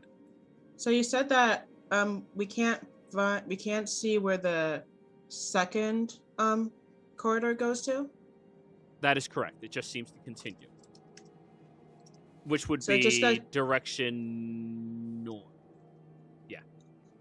Okay. And if you would like me to bring you back out to the world map as a reference point, I can do that. Where is it?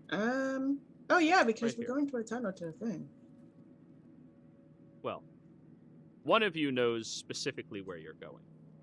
The others are trying to figure it out. Oh, sorry.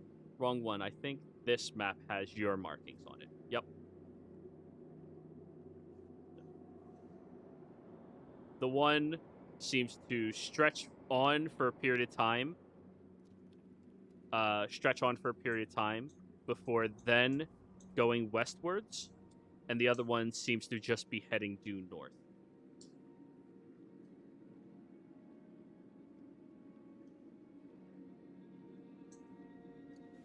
We need to go northwest.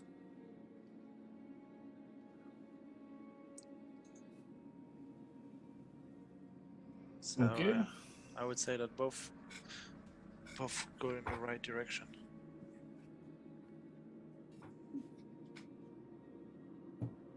So where is this field trip taking us to? Somewhere. Not very happy place. Which side smells the best? Best. Ooh, that's a hard one. The better? Roll me a nature check. Nature for smelling? Alright. Still disadvantage. Ugh. 9. You do pick up that the route to the left that has the offshoot that heads west, there is a slight smell of, you would guess, algae, whereas the other one does not have that smell, but still smells of decay and death. Ouch, what? Algae. The shit that attaches to the sides of rocks near streams of water. Oh, okay.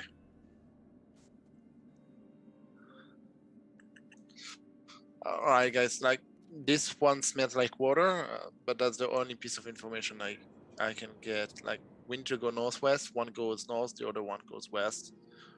Both could bring us to the right point, but I don't know.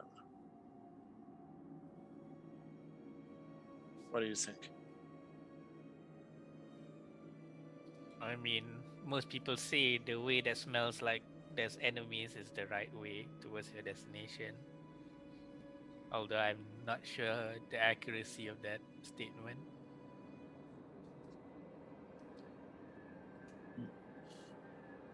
Well, I really don't have any idea what to do. Eeny, meeny, miny, mo. Let's go this way. I go to the Sure. one on the left. All right, to you all be go fair, left. That's Or efficient. what? Yep. Alrighty. So you go to the one on the left, where just about 60 feet ahead, there is an offshoot that heads over towards the west. You turn down that offshoot and start heading down in this direction. You're traveling for another hour, heading west. Hopefully perfectly west, but you can't be certain. As you are moving down this area, you all hear a dripping sound.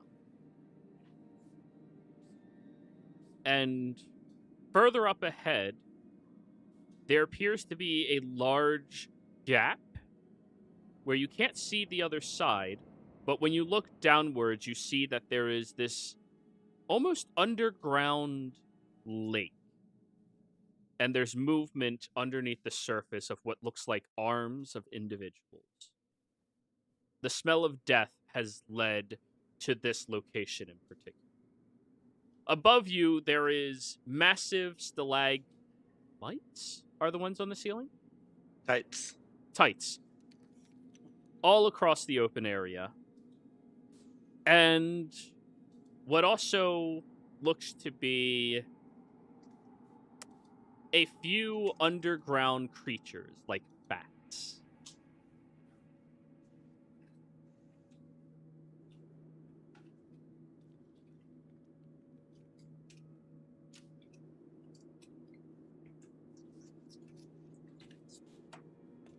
Holy fuck.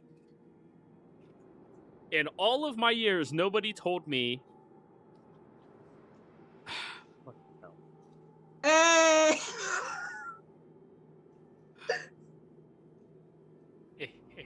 Yeah. Yeah. It makes perfect sense. And nobody ever fucking told me that stalactites have a T, which is what they're shaped like. Welcome to real life. Oh. God, Didn't know either. 29 years of this bullshit. Okay. Just... What are our schools teaching us? I know. All right. But yes, this is the open expanse of the territory.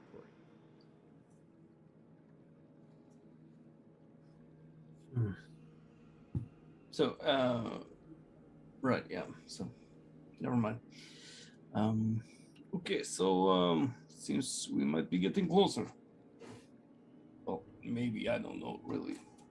I don't know, since Kale was the only one that seems to know something about this place. Yeah, but I went by the collapsed funnel upstairs. I kind of caused that collapsing. So I must confess that I have no clue where we are at the moment. Don't you have any record saying something about this place that you read before, or anything to consult with? Have I seen a lake last time I've been there? Like, can I? I guess I won't see anything. But if I look up, is there some kind of a bridge, like a tall bridge in altitude that crosses the lake, or Roll remaining me- of the bridges? Roll me a perception check. Would anybody else like to interact with this? Keep in mind we can have 2 people interacting at a time. I have disadvantage. I'll assist. Echo. 22. Kyle, there are bridges connected what seems to be towards the top of the stalactites. And looking at them, they're not exactly stalactites. They're smooth. They're deliberately constructed, as if they were put there, and the bridges between the very tops of them that is currently attached to the ceiling was placed there deliberately as well.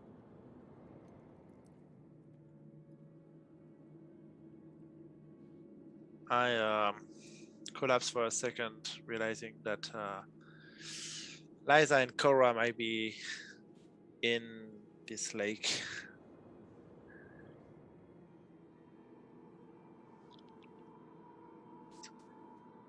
Fuck. You okay?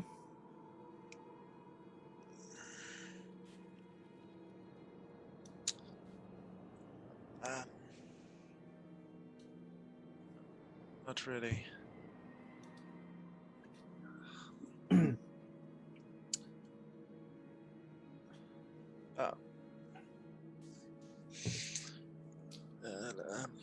Last time I was here, I was with my my two best friends, and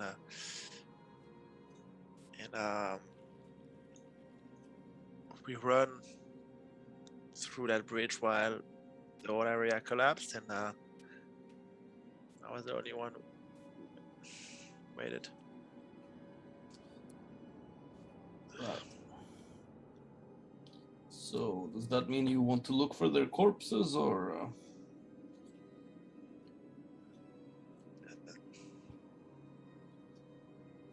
There's no way we find any trace of a corpse amongst all of those deeps of the lake. I just had hope that maybe they would have fell and survived, but it stings with death. Right, well, who knows?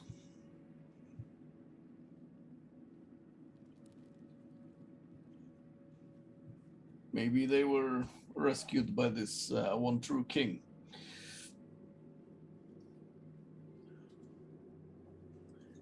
If only that was a good thing. Creve, as you say that out loud, you watch the stalagmites from the ceiling begin Tights. collapsing. Stalactites, thank you. Begin collapsing down into the lake.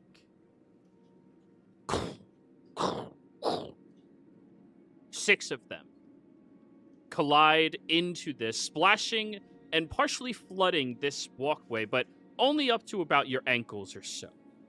You see a multitude of different undead limbs now scattered from the piercing essence of those massive pillars and the bridge connecting across them to the other side. Well, that's interesting. Seemed to react when I said one true king. Your voice echoes, and you all hear further away more of them falling. Try it again. Maybe something else will happen. Yeah, we'll flood the whole fucking room. Well, let's try to avoid that then. So, before you are these large, 10-foot wide, smooth surfaces that connect over towards 15-foot, slightly bowing gaps that all have the bridges crossing from one to the other. It is exactly smooth and what is that? Perpendicular to where you all stand in the archway that leads towards them.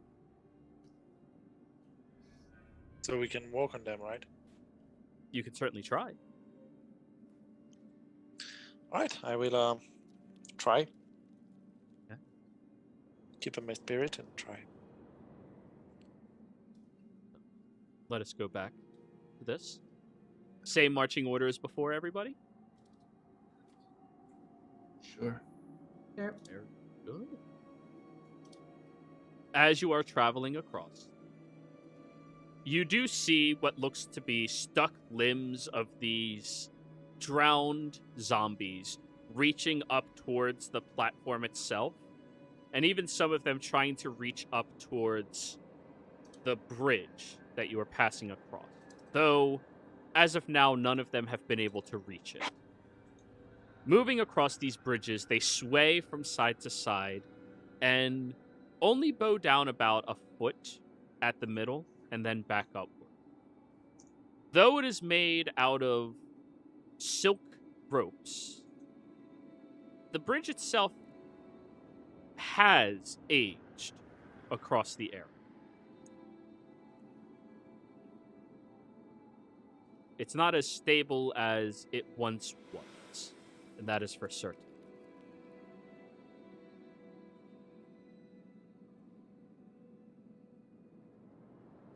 About halfway across, everybody. Anybody with a passive that's not negative. Okay, that's nobody in this party. Good. You begin hearing a hum. Not a humanoid or vocal vibration hum, but almost like a powerful hum.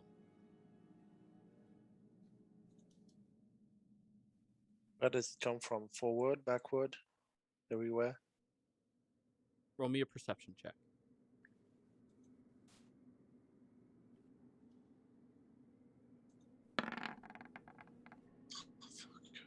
Well, somewhere up ahead is the originating point of it. And now that you've crossed 3 bridges, you can finally hear it. It's deep, it's low to the ground. And crossing another 3, 4, 5 bridges, you see that you are standing in the middle, presumably, of this massive underground lake. And there's more stalactites above you. All right. Crave, will you make us the owner? Your time to shine, Creve. What do you mean? You have a wonderful voice. Yeah, you have a pretty voice. Right, okay. Thank you very much. Although Celia here is the bard, so... You've been doing well so far. Oh, you Doesn't two can get- do it. You two can do a duet. Yeah, it doesn't get too stalactiring hearing your voice. Are we gonna argue on who should scream "True King" in this fucking lake? Right, let's all praise the one true king. As you say that, Creve, I need you to give me a performance check.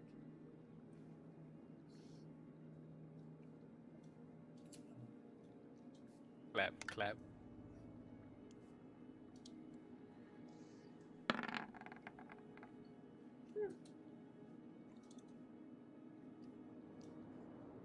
Ooh, 23.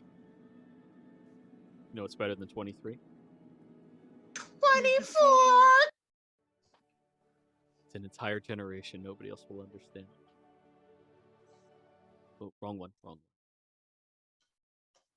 As you scream those words loudly, Cree, projecting your voice with a large vibrato, a large power from within it, you all see these white globules of lights beginning to appear along the pathway. You watch as the stalactites descend downward slowly now, illuminating this cavern. And this portion, Kyle, you can discern this is a trial set up to any that wish to praise the true king. This is I don't want to say sacrificial room, but it could definitely service that. The lake itself are those that have seeked him and presumably failed, or possibly succeeded. The globules of light seem to recognize the words Creve said, summoning them into existence, as if beckoning you to approach further. This entire chamber is some type of trial that's also an homage to the original depictings of the one true king.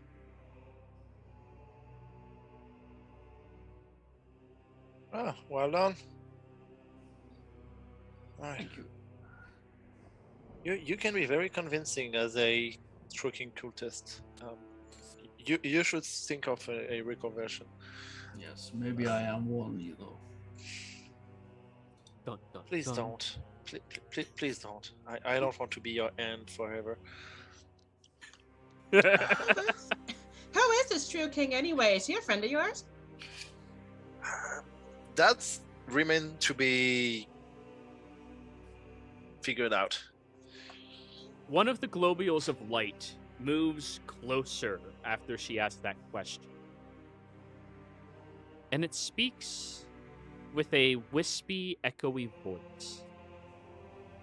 Our king, the one king above all mortality. Herency. And then you hear all of the globules of light. Herency, herency, herency.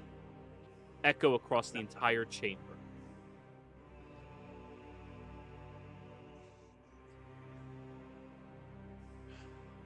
What about heresy? Our true king is Herency. And again, they all echo his name. Cree will echo as well. Herency. Yeah, they totally believe you. Will you lead us to heresy? Heresy. Heresy.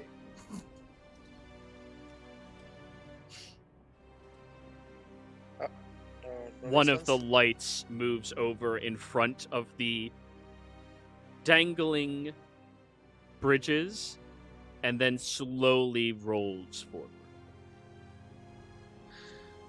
All right, let's follow it.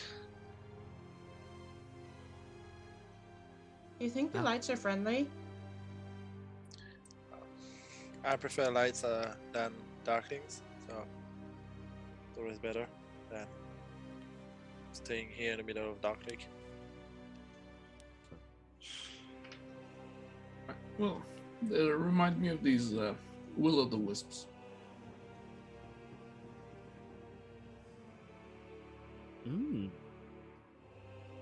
Creve, good catch. That is exactly what all of them are. Where you come from, yeah, you would have recognized them. Though, there's mortal versions of them. As the one globule of light, the wisp, is moving you all forward, you venture across another 200 feet. This entire lake appears to be about 1,000 feet wide, from end to end. Traversing this with all of that undead, it's hard to imagine a way to have done it if you didn't know how to lower the stalactites. God, I love that I know that one. Alright.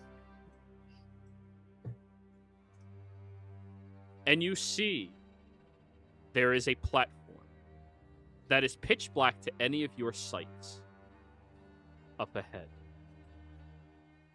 As if the shadows are keeping it hidden.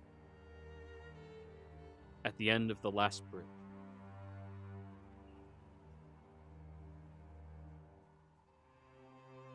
The platform is about 80 feet wide.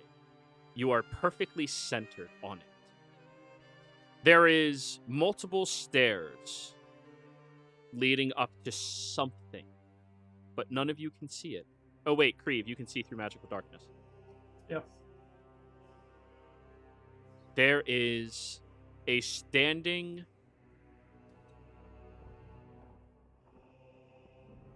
what is that? 2, 3, 4, 5.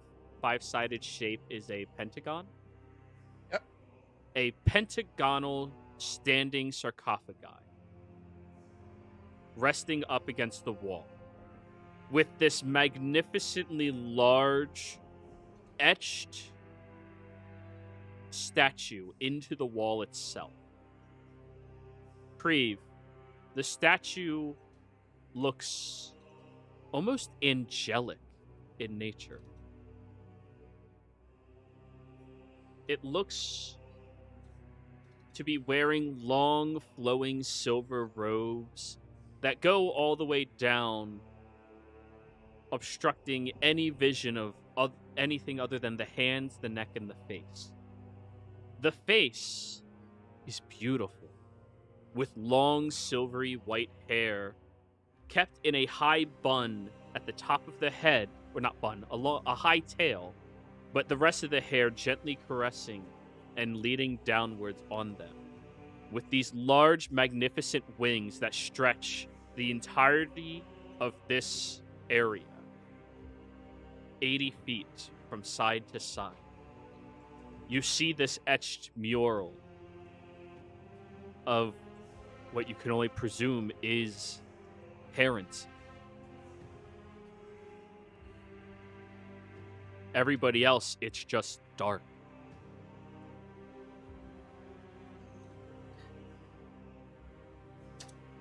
Right. Well, there's a statue up ahead. Well, might be a statue. Oh, what kind of statue is it, Cree? Well, it looks like some kind of angel. Presumably this Herency. Herency sounds weird. Maybe I can call him Horus. Please don't. Name of power in this place. Yes, that is a heresy. God damn it, Hogan. Just... I did it to myself, I know. But as you are looking at that, Kyle, the wrap around your hand seems to be bleeding much more quickly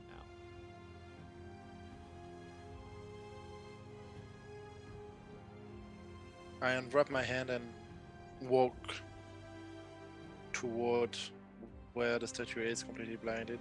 I just walk to it. All right. I'll just guide him along. Okay. Creve holding your hand or your shoulder, whichever one he does. Pushing him from behind. Okay. I'm guiding you in front of me. Good call, good call. Just like, go that way. You're doing great. You're doing great. As you are moving in that direction, Kyle, you feel the bleeding intensifies, and there's a little bit of a stinging pain, and you haven't felt pain from that wound since you first got it down here. Creve, you are still the only individual who can see through this magical darkness. Mm-hmm. And you see there is a individual that's starting to form out of the blood that is dripping off of Kyle's hand. It starts small and starts twisting into what appears to be a rib cage, but then extends further up into a very skinny, almost skeletal-like face with extended hands. Scratch that, Creve. Only one hand. It's missing its left hand. I wave at it. Hello. Its eyes are perfectly fixated forward and does not seem to respond. But everybody else hears Creve going, hello. Who are you talking to? I'm talking to this undead monstrosity that's forming from your blood. What? What? It's right over there, but you can't see anything, so you don't know where I'm pointing anyway. You all hear out loud, Gael, walk forward. Right, I just didn't hear it. You're not in my head anymore? Kyle, don't trust strangers, especially if they give you candy. Damn it, I should have given her candy.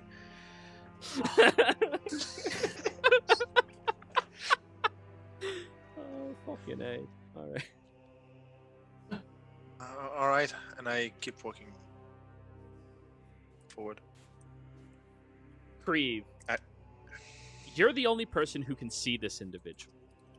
And it's starting to turn the blood green to match its tone of skin.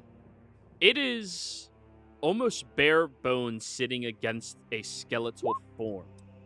It has long ears that definitely point towards an elven heritage, but this looks unlike any elf you've ever seen, and it looked furious when Patry spoke up.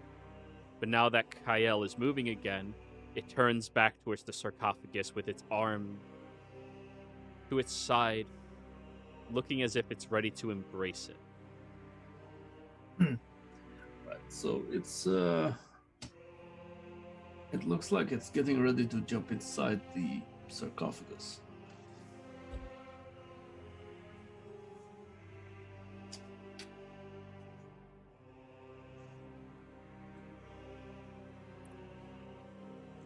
I keep walking. I'm just letting you know because in case you have any bright ideas on what to do here, now might be the time before this thing fully awakes. Reevy, I can't see you. Are you dead? Yes, Oh, dang. You should have told me. I know.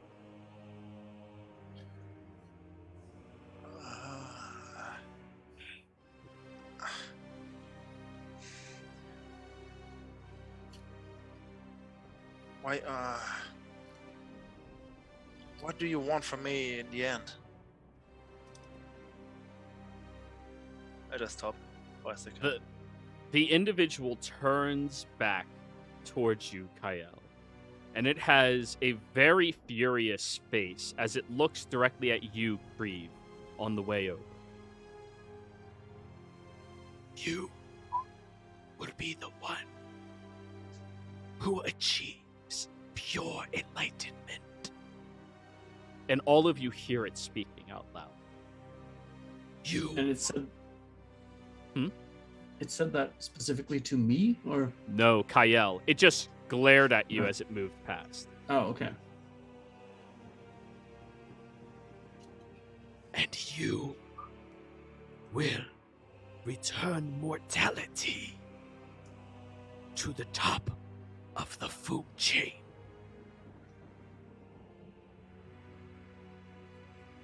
But you want me to kill gods? Not you. Who then?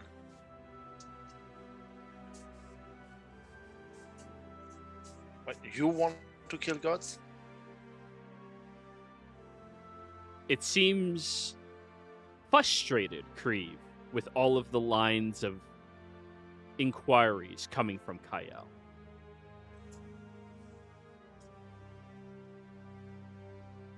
I will. I think you should ask it more questions, Kyle. Why? Why do you want to kill gods? Why? Why?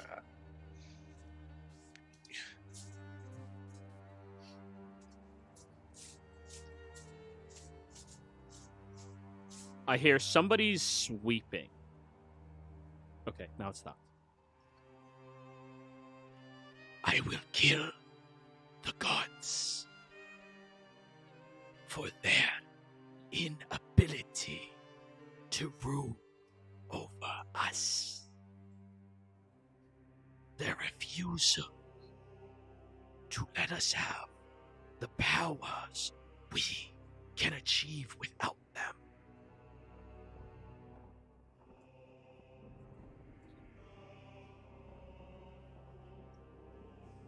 That cannot be a good thing. I call out again. Is that the heresy Horus guy? And why does he sound like a smoker? Creve, it looks directly at her. With fury, yet again. I'd be a little bit quiet, Patrick. It's kind of angry at you. Okay, just let me know if he needs anything, like snacks, a beer. I got that. Every misfortune mortality has experienced stems from their inability to rule.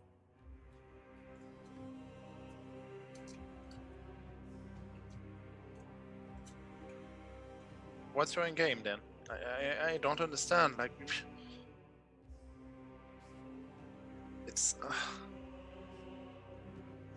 We do not need gods. They are liars, calling themselves immortal beings. They were threatened by one who achieved their power and did this to him.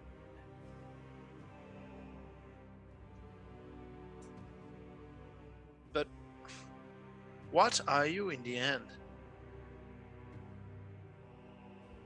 I am the Hand of Heresy. Yeah. Can you be a little bit more specific? Dravda. Who? All of you hear that out loud. Do any of you speak Primordial? No. Or sorry, Sylvan. Oh, I Yeah. speak Sylvan. Yep. Somebody speaks Sylvan. Three of you as well. Yeah. Dravdar is actually a little bit of a play on words in Sylvan. It refers to that which is rightfully unholy and willfully so.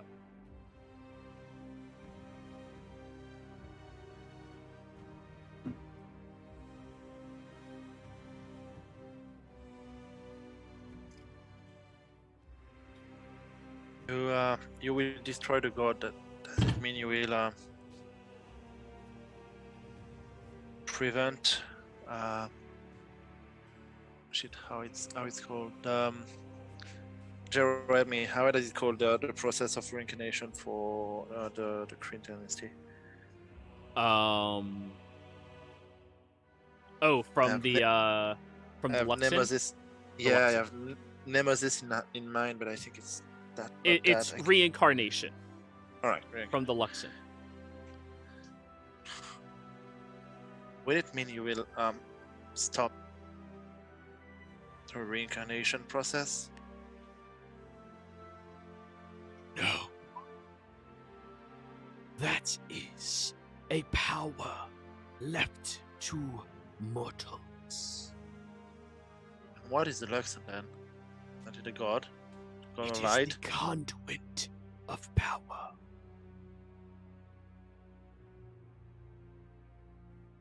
Kael,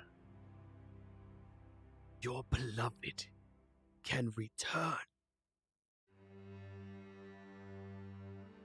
Without the gods, there is no law of time or limits to reincarnation.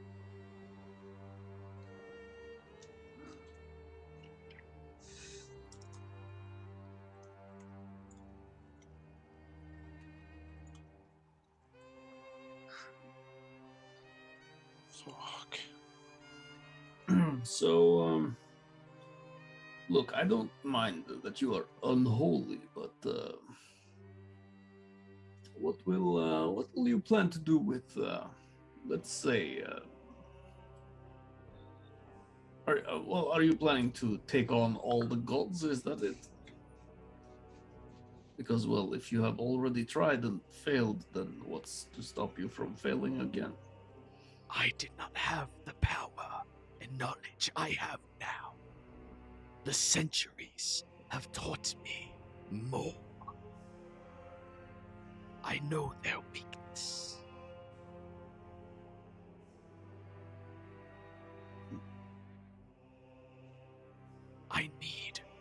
only heresy. And at this point, the blood moving out of your palm, Kyle, has started to hurt you.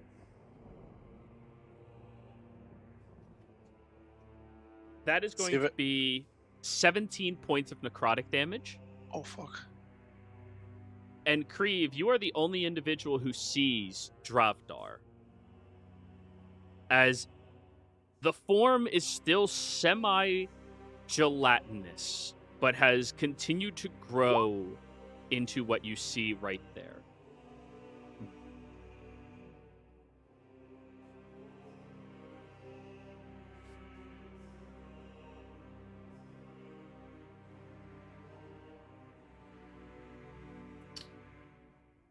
Right. So, Dravdar, you look like you were maybe an elf at some point.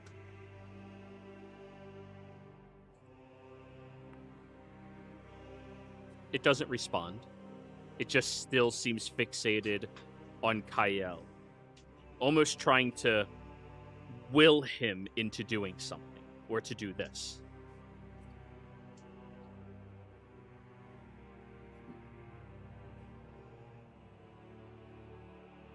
That cannot be good. Right. And what will happen if I don't do what you ask? Your beloved will never return to you. And I will seek a different vessel to deliver me. I mean, why do you need a part of heresy? If I'm correct, like there are several parts, and this is only one of them. This is the most important part. I need his body. Yeah. Kreve, So looking that's a up body. at that sarcophagi, it that would be a pretty big body, to say the least, to fit in there. Yeah. It could definitely support wings. Right. Well, Kyle, I'd say it's better if you take the body for yourself and let this guy do it. Well, yeah.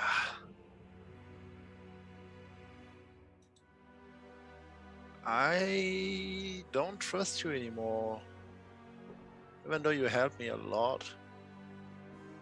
I'm not sure you're...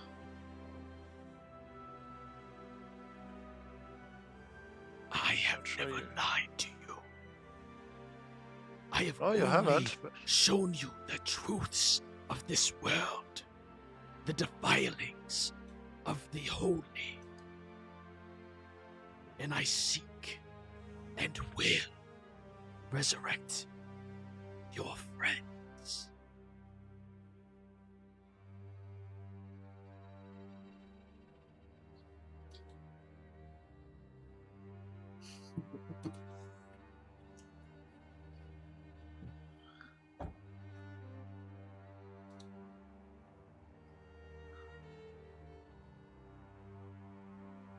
What does it mean? Like, I need to add lesson?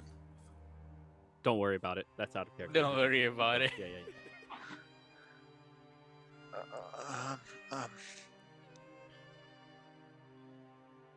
Deliver me to my purpose to free you all. At this point, the blood in your hand begins pulsating and flooding out of your palm even more. That will be 16 points of necrotic damage this time, Kyle.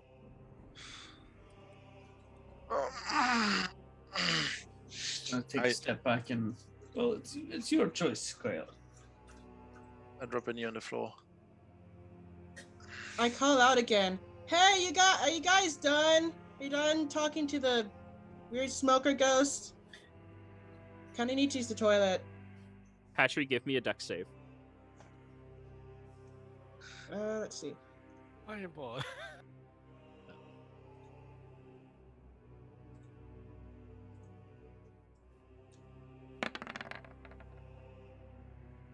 Ooh. You still have evasion, so still half damage. Kreve, you see Dravdar reaches his right arm, the only arm he has, outwards, pinches it together, and slides it across the darkness into a blackened blade that he shoots out past Patrick.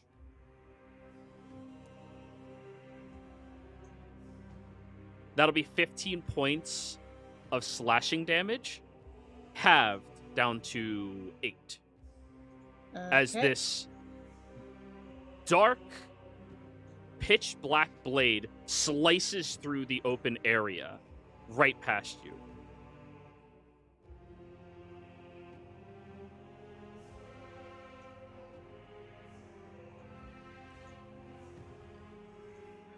And Kreve, you can tell. Actually, give me an insight check.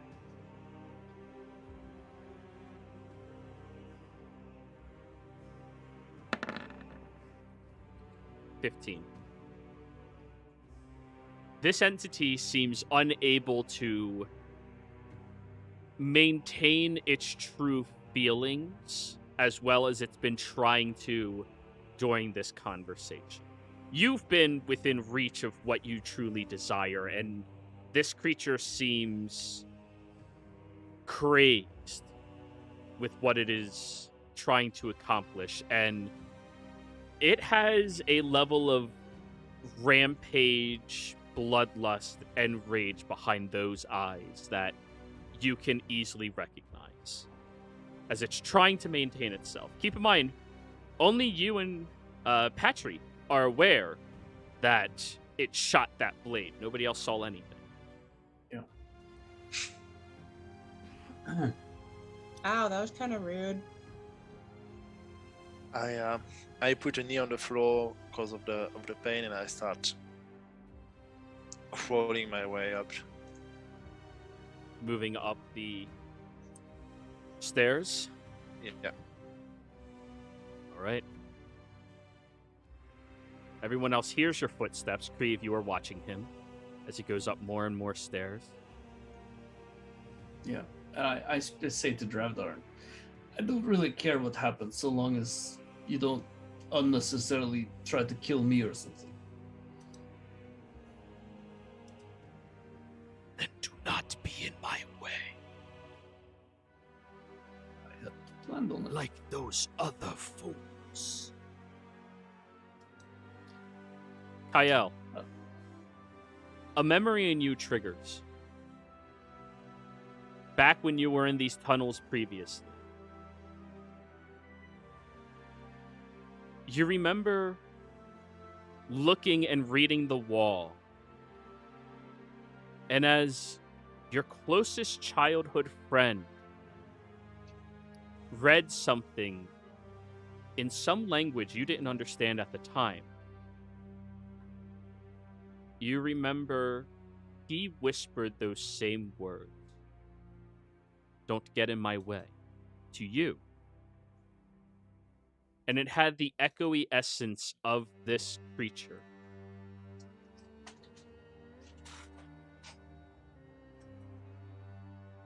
And you remember following after your friend, not knowing why these memories have been suppressed in your mind.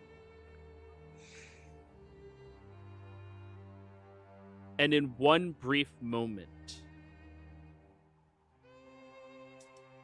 before he opened up some sealed chamber, your friend's right arm grabbed his left, twisting it hard and breaking it. Before you heard that wispy voice call out, "You fool." And then took the two of them and, well, threw them into a pit.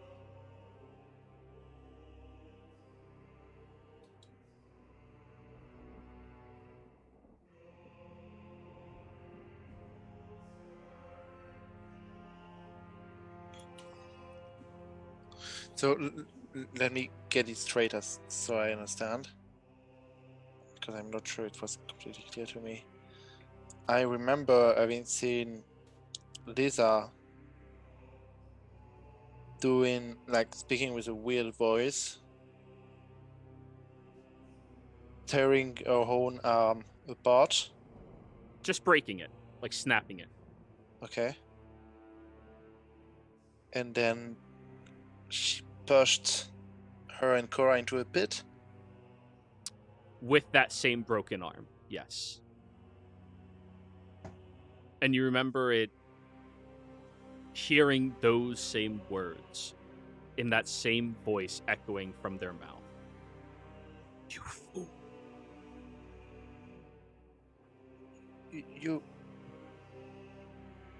You killed them. It was you. It wasn't me. It was you. You did it. I didn't trigger the collapsing. I didn't kill him. You did. As it is looking over towards the pedestal and the sarcophagi, not even 10 feet away, Kyle, you feel the frustration of this creature emanating out from your blood. You feel a pressure in the air that is relative to how Makit would distort the pressure in the air. And Krieve, you watch as it is summoning another black strip, aiming towards Kyle.